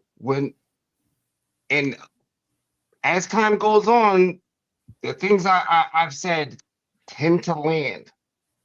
I'm just not throwing stuff up in the sky. No, my theories have landing gear. Them bitches land. But then I made the mistake on George, and I felt like, oh man, and The comments were like, wrong George, wrong George. Listen, I didn't just like, all right, if you knew my real name, you would know I would not make that mistake. I like that because my name sounds very similar to theirs. So like, Right. all right, just wanted to put that out there before. Yeah, it's not the wrong George. We know who that George is. It's Yeah. It's okay. Yeah, I remember I emailed you, Grish, and you were like, you replied like, "Oh, like you were so torn up about it." I'm like, shit happens. It's not like I just say it. I like make the diagrams and everything, and so it's the visual too. And it's like, I hate messing stuff up like that. But all right, continue. Okay, it's all right. This is your best one. You think? It's really good. Thank you. As you can see, Wendi right here, and let's see how many dollars she's clocking. $0. Sometimes people that work for nonprofits don't draw a salary. I can't tell you why Wendi does not draw a salary or didn't that year, but there's another year that I looked up and she does.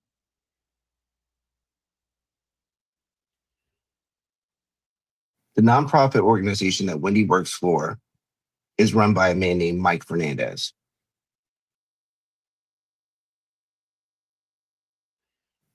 Mike Fernandez was also the founder and chairman of the Immigration Partnership and Coalition Fund. The Impact Fund fundraises to expand currently existing legal services and programs to help undocumented immigrants fight unjust deportation procedures and grant them a path to citizenship. Mike Fernandez wrote to Politico about Wendi Adelson, billionaire immigration crusader, employee innocent in murder for hire plot. Mike Fernandez told Politico via email that Wendi Adelson was vetted by a federal judge in a group called the Miami Foundation, and that Impact then did its own background check before we hired her. Mike Fernandez, a Florida billionaire and former GOP mega donor who crusades for the rights of undocumented immigrants, is rising to the defense of the woman who heads his immigration reform group by saying she had nothing to do with the sensational murder for hire plot that killed her ex-husband. Fernandez emailed his statement of support for Wendi Adelson after NBC's Dateline last week devoted a 2-hour investigative special. I mean, you get it, but Wendi is trying to leverage this. She's not just stumbling upon someone like this on accident. Anyway, Mike has a son. His name is George. And George, I don't know what you're thinking, man. Grish is hiding. Come on, bro. I'm like, I just looked up, like, where's Grish? If it makes you feel any better, like the George Fernandez is really hideous looking, but he has a brother named Alex, so they don't look anything alike. Oh my God, it's hysterical. All the hours of Jeff LaCasse footage. Oh my. He's too far gone. But y'all tell me, is this a coincidence here? Wendi Adelson works for Mike Fernandez, a billionaire, and dates his son. There's no accident with that. That's not a coincidence. I'm already prepared for the person in chat tomorrow that'll just see this and be like, y'all are wrong. What'll happen? I know. Well, I'm like happens. I'm kind of freaking out about like not going over my notes and like saying that about somebody. We're all human. It's okay. Yeah. That's my opinion, allegedly, but you could talk to the community. You think it's by coincidence that Wendi is dating George Fernandez, whose father is Mike Fernandez, and Wendy's employer, and a billionaire and a GOP mega donor, and she's represented by John Lauro, and John Lauro ain't cheap? You don't think she's dating George Fernandez? You saw the picture. You don't think she's dating him because his dad's a billionaire who could employ her and pay her lawyer fees, who's connected to the GOP because he's It's great graphics though, Grish. I mean, Hey, it's but good. hey, but can I Thank say you. this? Can I say this, Grish? Like you totally redeem yourself in the owl video when you talk about what her George does for a Yeah. living. Is that still in there? Is that Uh, still in the video that you had to redo? Like his yeah. connections to IT and the Yeah. information? I think so. I didn't take it out when I had to re-upload it. It was just because the phone numbers were in there. Oh, And I tried Okay. to say like the phone numbers are on Law and Crime. That's where I got them from. And they replied. That YouTube replied, "It's like it's permanently gone." So I had to blur the numbers and re-upload it. Okay. yeah. They're probably going to get me on one of my videos. I forgot to do it too. The donor, he didn't donate to Donald Trump, but Donald Trump's still the GOP, and John Laurel is his attorney. You think that's by accident? You don't think she's looking through all those connections to possibly get a commuted sentence? Now I know where it was all coming from because I've been having people come in. They're like, Trump's going to pardon her. I'm like, what are y'all talking about? That's not going to happen. Or pardon, if need be, through her attorney. And Donald Trump was the president when they got together, and Donald Trump's the president now. Like I told you, immigration attorney, connections via philanthropy, secures work via her significant other, ad litem for immigrant kids. Wait a second.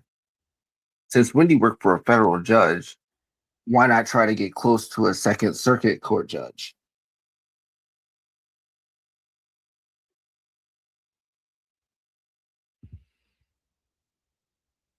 This is not about having a smoking gun. This is about timing optics.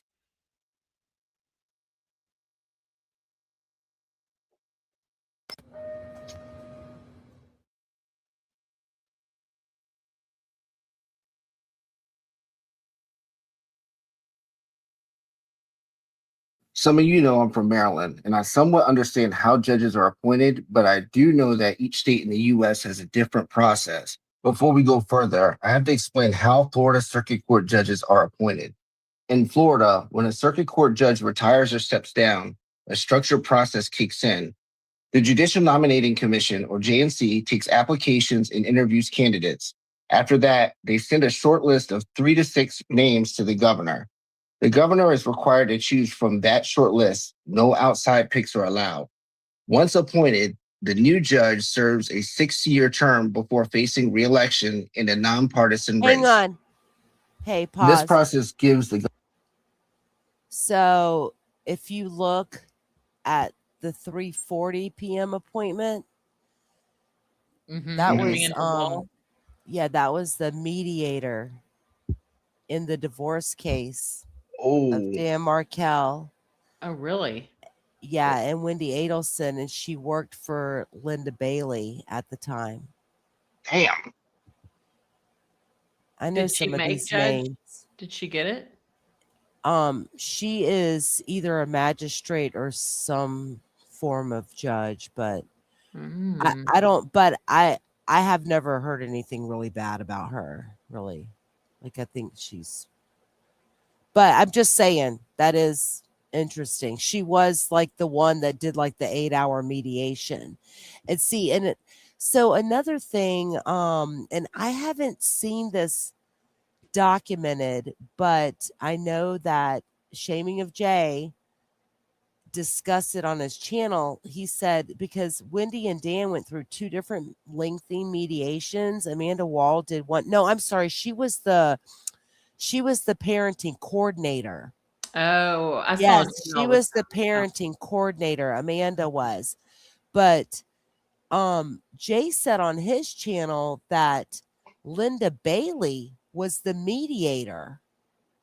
And there was discussion around, well, what, like, so I don't know if he showed, I only saw it briefly. I don't know if he showed documents, but if Linda Bailey mediated or had anything to do with Dan and Wendy's divorce, then why in the heck was she testifying for the defense in Donna's trial. Right. Because, like, you know who I'm talking about, right? Right, Grish? She was the one that, like, when like Georgia came out like a scathing cat, she had been like scratching her head the entire like her. She had a little bit of messed up hair on one side, and I mean, she came out like a scathing cat and just like destroyed Linda Bailey on the stand with about the whole thing. Like, what do you mean this wasn't a contentious divorce? Like, I have a bag of trash. I think it's stinky. The garbage man don't think it's stinky. And then like Linda Bailey wouldn't agree with her. Yes. So she was like the quote unquote expert. So Yeah. I just wanted to point that out. Sorry. Yeah. And she worked closely with Wendy's attorney, which makes sense because like when I got a divorce years ago, the mediator was friends with the attorney. I mean, it makes sense. Yeah. So I apologize. I did misspeak. Like Amanda Wall was their parenting coordinator. Yeah. Okay. Interesting. Governor influence, but the JNC ultimately controls who even makes it onto the list. On March 19th, 2019, Governor Ron DeSantis appointed Stephen Everett to the Second Circuit Court. Judge Everett was replacing Judge Karen Giebers, who in late 2018 announced that she would be retiring on April 27th, 2019. When Judge Karen Giebers wrote the then Governor Rick Scott about her retirement, she says, "Please accept my resignation as circuit judge in and for the Second Judicial Circuit of Florida to be effective April 27th, 2019, my 70th birthday." Why is this important? It's important because in Florida, you can't be a judge forever. At 70, you gotta pack it up. Judge Giebers was on the bench for 15 years. People knew she was turning 70 on April 27th. My point is that if you were one of the people who wanted her spot in the Second Circuit Court, you'd have to make your intentions known at least a year before her announcement.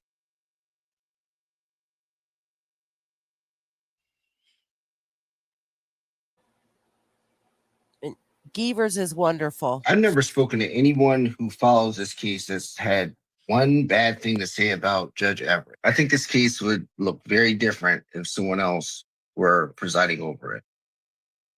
September of 2011, the Bar Children's Committee has an article about child trafficking.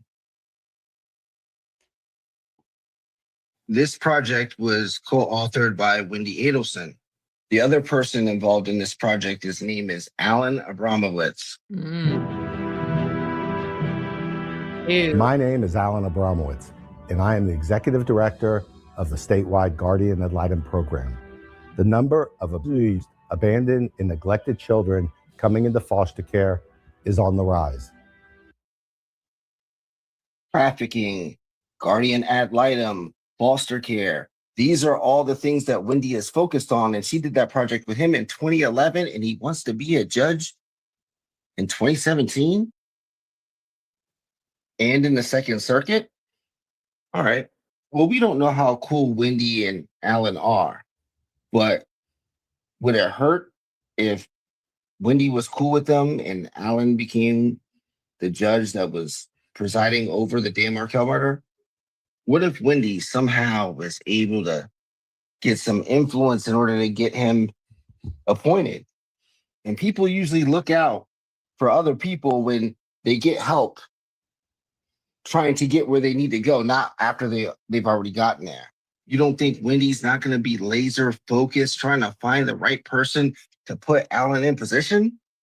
She may have the person that works for the state of Florida, who's the exact same age as Wendi, who's also from Broward County and lives in Tallahassee. Andrew Gillum, the mayor of Tallahassee from 2014 to 2018. But Andrew's just the mayor. But he doesn't just want to be the mayor forever, though. Are y'all ready to put Florida blue?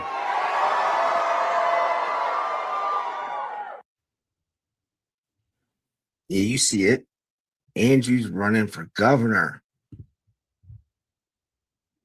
And if Andrew becomes governor, he could appoint Allen to be the judge in Second Circuit Court.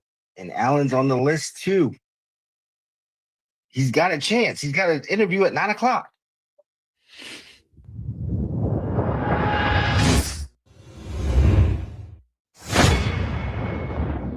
Ah.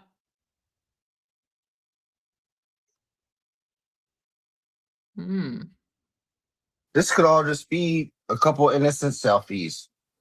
That's all Wendi wanted. Just a couple pictures with the man that was going to be the first Black governor in Florida.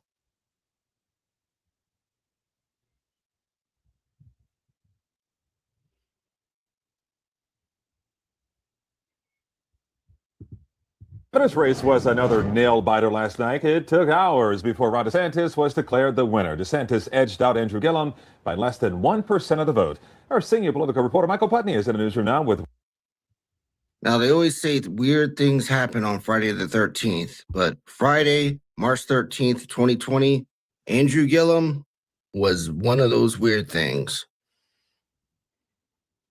Developing at noon, the police releasing evidence today from an overdose incident involving former candidate for Florida Governor Andrew Gillum. And we're now getting a look inside the hotel room where they say it happened. Local 10 News reporter Laren Livingston is live in Miami Beach with the details. Laren. Chrissy, Janice, police say back on March 13th, former gubernatorial candidate Andrew Gillum was so intoxicated here at the Mondrian South Beach Hotel that he could not even speak with officers. And as you mentioned, just this morning, Miami Beach police releasing body cam footage of their response to the hotel and that emergency call that night. Take a look at this. Much of the video inside of the hotel room was blurred because of privacy reasons, according to the police. But what we are able to see are police responding to that emergency call around 1 o'clock in the morning about a suspected drug overdose. Now, Gillum and two other men were inside the hotel room there, and police say one of those men, Aldo Mejias, went into the room earlier that night and found Gillum and another man, Travis Dyson, under the influence of a, quote, unknown substance. Dyson ultimately had to be taken to the hospital to be treated.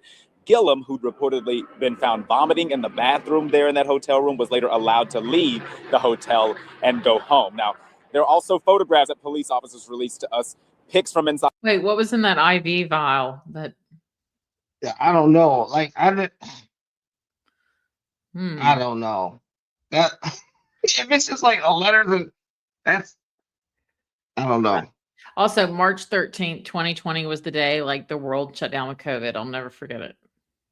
Yeah. That hotel room show a mess of a hotel room. We're talking stained pillowcases and sheets. There are pill bottles that have been noticeably seen there in those photographs. And police also removed ultimately what they suspected at the time to be 3 small bags of suspected crystal meth. Oh. Now, Andrew Gillum was the first Black nominee in a major party to run for Florida. To kick off the pandemic with wild drugs and 2 male escorts. Narrowly losing to now Governor Ron DeSantis back in 2018. And he claimed he was here in South Florida for a wedding that night and that he never used meth. And he ultimately apologized for that incident. He also later released a statement saying that he suffered from depression following the loss there to the governor. And that led to alcohol abuse. And he said that he would be entering rehab. We've also now reached out to the Miami Beach police just to see if what was ultimately initially suspected to be crystal meth was later actually, in fact, found to be crystal meth. We're still waiting to hear back from them on that, and we'll continue to pour over this video, these photographs, and bring you more right here on Local 10 and at local10.com. For now, we're live here in Miami Beach. Laren Livingston, Local 10 News. Oh, let me say this. I made the music on this. I made all the music on this. It's really good. Oh, cool. Thanks. I mean, any of us would have been sent to the hospital to get our stomach pumped and then sent to jail. I think it was a humiliation ritual. I think it was a setup. Law, though, if you're overdosing, they can't arrest you, or they're trying. Maybe His they're trying. nickname was Dirty Andy around here. Dirty Andy. Those Yeah, pillows. like that's what people know. Like that's what people called him. I saw he was those pillows. Yeah, he was under federal investigation as the Democratic nominee. Mm-hmm. There were Well, where is he all now? pictures of him in the FBI Like the FBI agent and him, they were on some private boat on the Hudson River, like taking pictures together. And Andy had his hand on his lap. Anybody see those? I mean, I did see that somebody wrote in the comments a little while ago, said that like you can't find any information on Andrew Gillum on the internet anymore. I guess maybe they're not looking good enough. Maybe get off Google, go to like Firefox or Bing or something. But like it was like all over the place. I researched everything. I saw all I don't even have social media, and I pulled up the Instagram escorts information on Instagram and then saw all of his ads. Wow. Like he was like a muscle, like he definitely looked like he was like in the gym, probably doing roids. I don't know. It was I don't know who the third dude was. Well, I scroll up. immediately started like Googling the Instagram escort. Well, he has a wiki page, and it says that on September 14th, 2020, he came out as bisexual. What? I don't know. Like, I mean, he's got a wife and a set of twins. Well, I feel bad for her. Yeah. All right. I guess they had a third kid. Okay. He went to drug rehab. Interesting. Yeah, I mean that's what a lot of people do when they get busted. When you're a high profile, like they just say like they're either an addict or mentally ill. Including. Sorry. Sir. Oh, it's just got like 4 minutes left. I'm sorry. I apologize. No, I'm sorry. Conspiracy, making phone. That Jay and I and our family have. Andrew Gillum beat that case with the help of his attorney, David Oscar Marcus. Oh. Some of the firm's high-profile clients.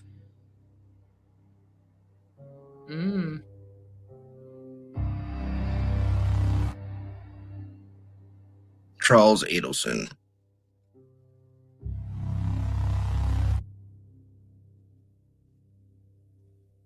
Charlie gets arrested April 22nd, 2022.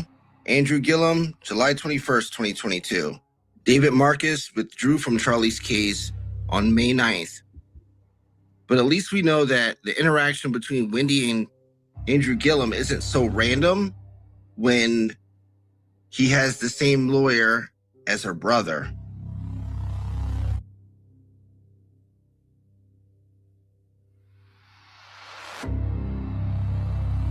One month before Katie and Sigfredo's trial, Whendi Adelson starts a nonprofit called the Immigrant Child Defense Corporation.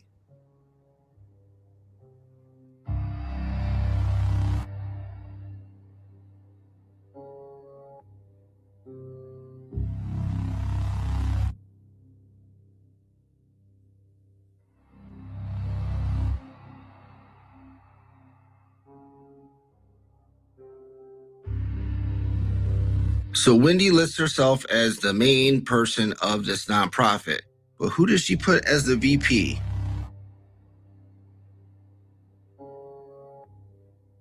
The guy that wanted to be a judge in 2019. But he still works for the state of Florida. And he works for the Second Circuit Court. And he's on Wendi's payroll.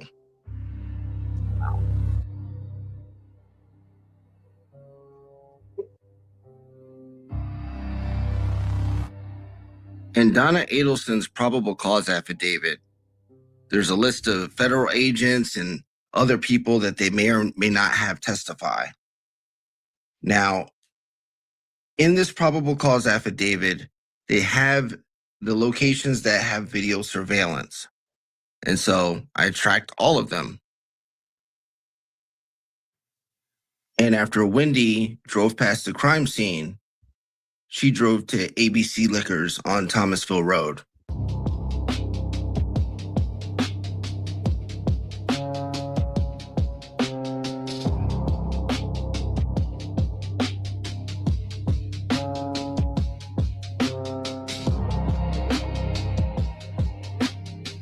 As you can see, ABC Liquors on the lower right-hand corner. Now, I'm going to point out all the places nearby that have cameras in their field of vision based on where the cameras are. These are the buildings whose cameras have footage that the FBI was able to get. In red are the buildings that have cameras that the FBI got the footage from, and the purple is the path that Wendi would have taken if she went to ABC Liquors from Dan's house.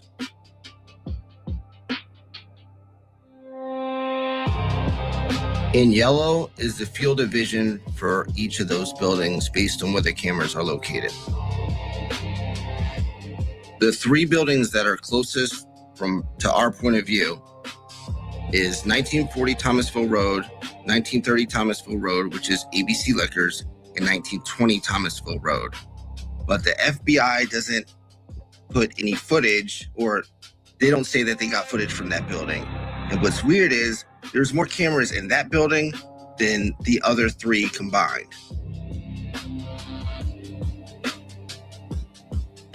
And that's because it's one of the Leon County Second Circuit Court Annex buildings.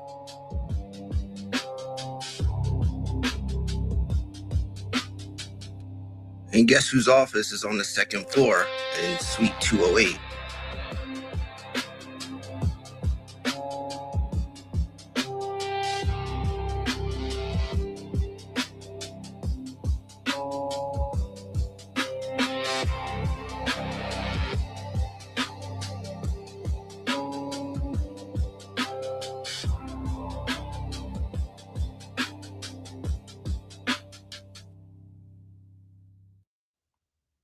If you've been following the Dan Markel case.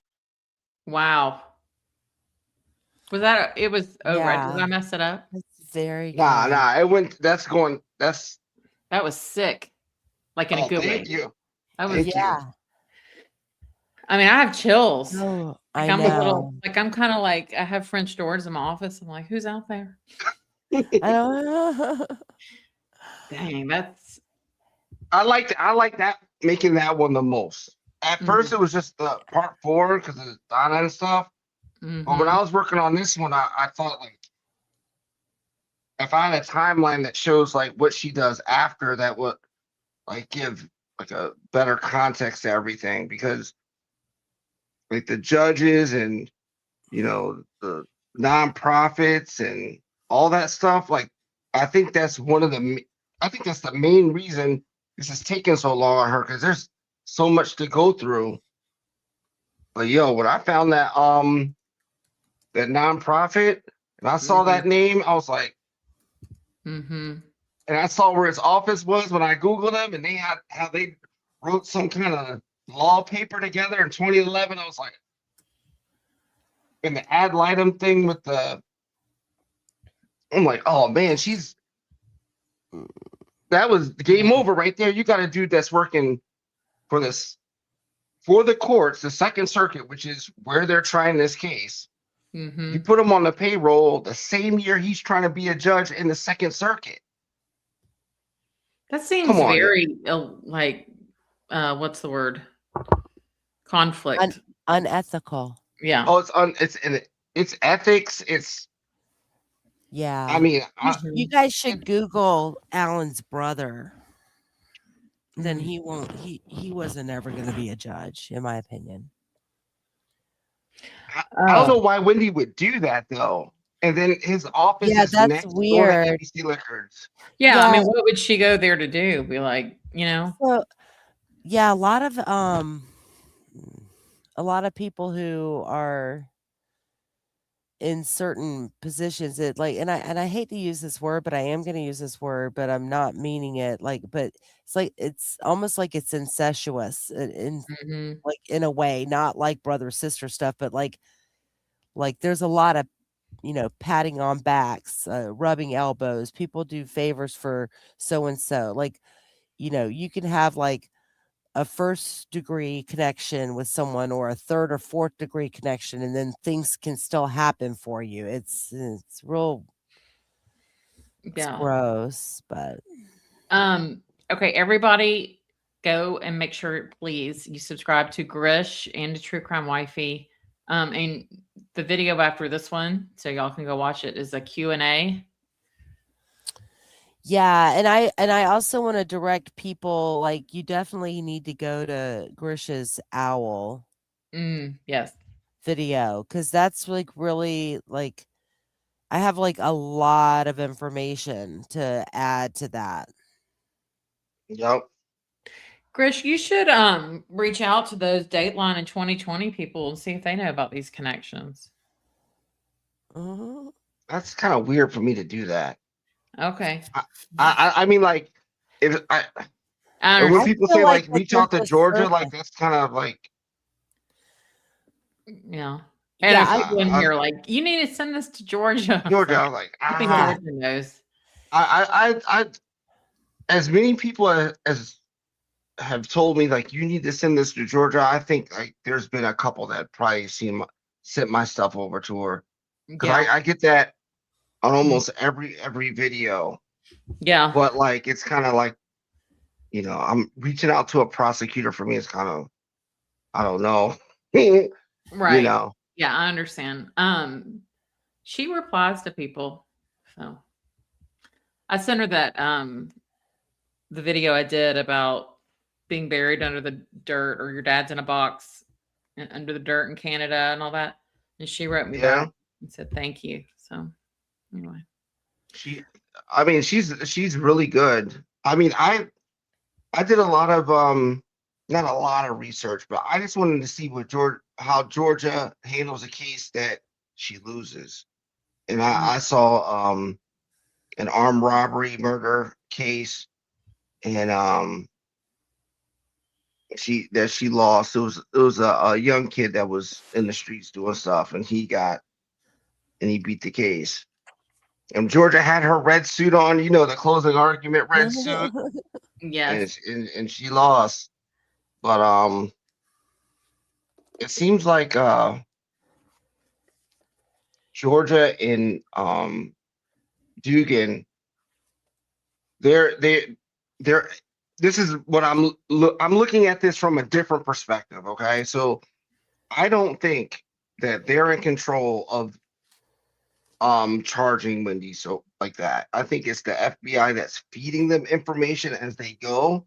Because from my perspective, I think that the Florida officials they can't trust them to handle it, because it could get to the wrong hands or something like that. There's 34 federal agents on Donna's case. I know. You don't see that. You don't see, but you'll see every once in a while. I've seen cases where feds are a couple of them are helpful in certain things, and then they're out of there. You don't see this much of a federal presence on a state prosecuted case on a violent felony. It just so yeah, that's why I say that it's like I don't believe it's beneficial for people to be emailing Jack Campbell or Ron DeSantis about it. Like it's kind of out of their office's hands. Like I mean, you know, I have my own viewpoints. I do love Carl Steinbeck. I think he's wonderful, but you know, I was a little like, it's not going to work. They know the public's opinion. It is out of their hands. This is an odd case. Federal investigators. It's a state prosecution. They are at the mercy of what's being fed to them via the FBI. Right, and they were already being. Say that again. Yeah, well, and Carl was like, I don't know why the FBI is not involved. It's like, hello, Pat Sanford was assigned on July 21st of 2014 to this case, and there have been plenty more that are working on it as well. And right, exactly. And just to think that in July of 2014, Sigfredo and Luis were being investigated by the FBI. So it's like you got these two dudes that were able to go up and commit a homicide while under federal investigation with wiretaps. Right. All right. The only dumb criminals are the Adelsons and Katie. These other two dudes are different.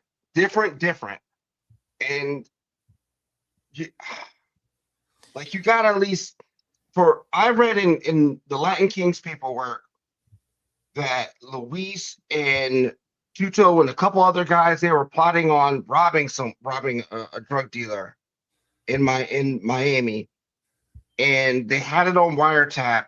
And when they got their guys together to go do it, Luis spotted the FBI surveillance and was like, "Up, stand down."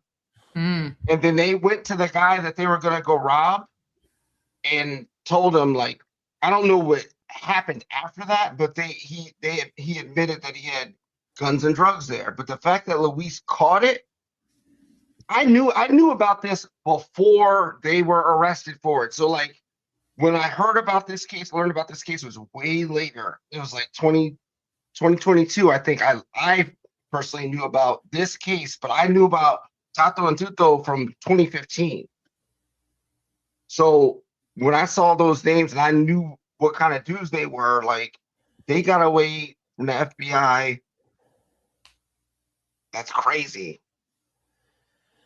And Tato copped out to his charges in like January of 2015. He immediately took a plea, which is smart because if you don't want to, for a Fed case, especially if it involves drugs, they have a 98% conviction rate. Just cop out.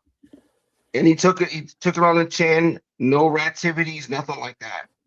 And he got the time that he got. And I think that 12 years for someone with multiple felonies is kind of a good deal for someone of Luis's caliber. Right. Yeah, I'll bet it like really freaked the feds out too, that they were able to commit a murder while those guys were essentially like being, watched in a sense under a federal investigation. And they had wiretaps too. Yeah, 6 months before Dan's murder, they were under the FBI watch, if you will. Yep. And they kill a law professor in Tallahassee, Florida, for some fraudster, wealthy people, dental institute. It's wild. This is like one of the wildest cases that I've that I know about, like that's why we're all addicted. It's bigger than what people realize. I mean, even people commenting on it. And like, I mean, I know Leslie just said, send your info to Dateline or 2020 or something. Like, Leslie, this is over their heads. Like they're literally just like surface. I mean, we've seen, how many things that they put out, and it's just, we only get like what out of like an hour show, we get maybe 3 minutes of new information or a new comment. It's like it's just the same stuff over and over, but I know it's going to happen.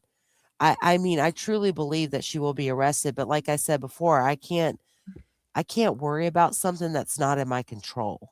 Right. And, I'm not gonna, I'm here. I was working less than 2 miles away the day he was shot. It was crazy. Think about this. Oh, sorry. No. It's okay. I'm fine. You go ahead, Grisch. I've been. I was gonna say that. When people say that they don't think or they give up on the fact that Wendi will get arrested, I look at them. I'm like, do you look at all this, or like if you really watched the series that I did, and do you think that Wendi herself is thinking, "Oh, I'm good"? Do you think her anxiety level is at a low, like at the same level of your doubt of her arrest? Come on now. She's miserable. I mean, I know we want her arrested, but she is miserable, and you have to have a little bit of. Yeah, that's probably why she has that like that ratty hairpiece in her hair, because she's like pulled out her real hair. Mm-hmm. Like I definitely think fell it's out. like a headpiece. Yeah, it probably fell out like from stress. Mm-hmm. Like she's Like she probably sleeps with one eye open, which if you ever Listen, if you got back in the day, I had did something stupid, and the FBI came to my house. Ugh. Like, and my parents are like,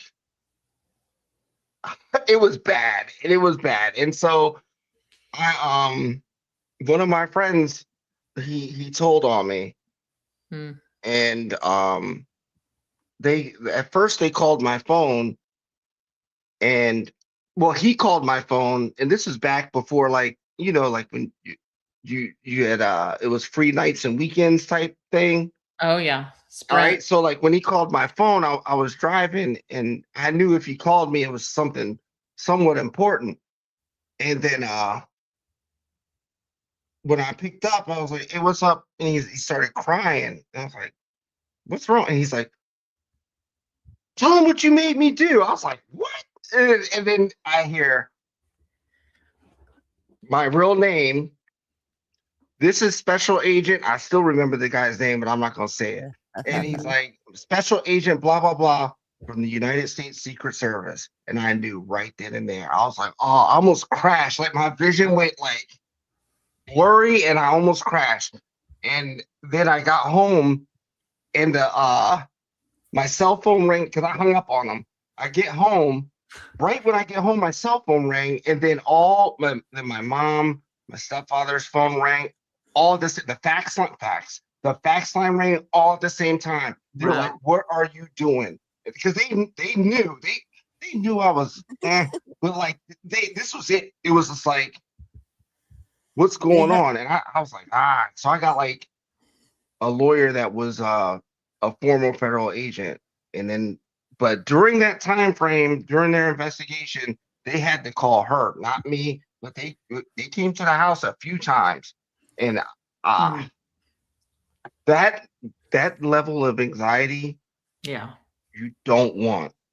You hung You up do on not them. want. Meanwhile, they were like, you thought that would work. I'll just hang yeah, up. you hung up on them, but they were probably tailing you.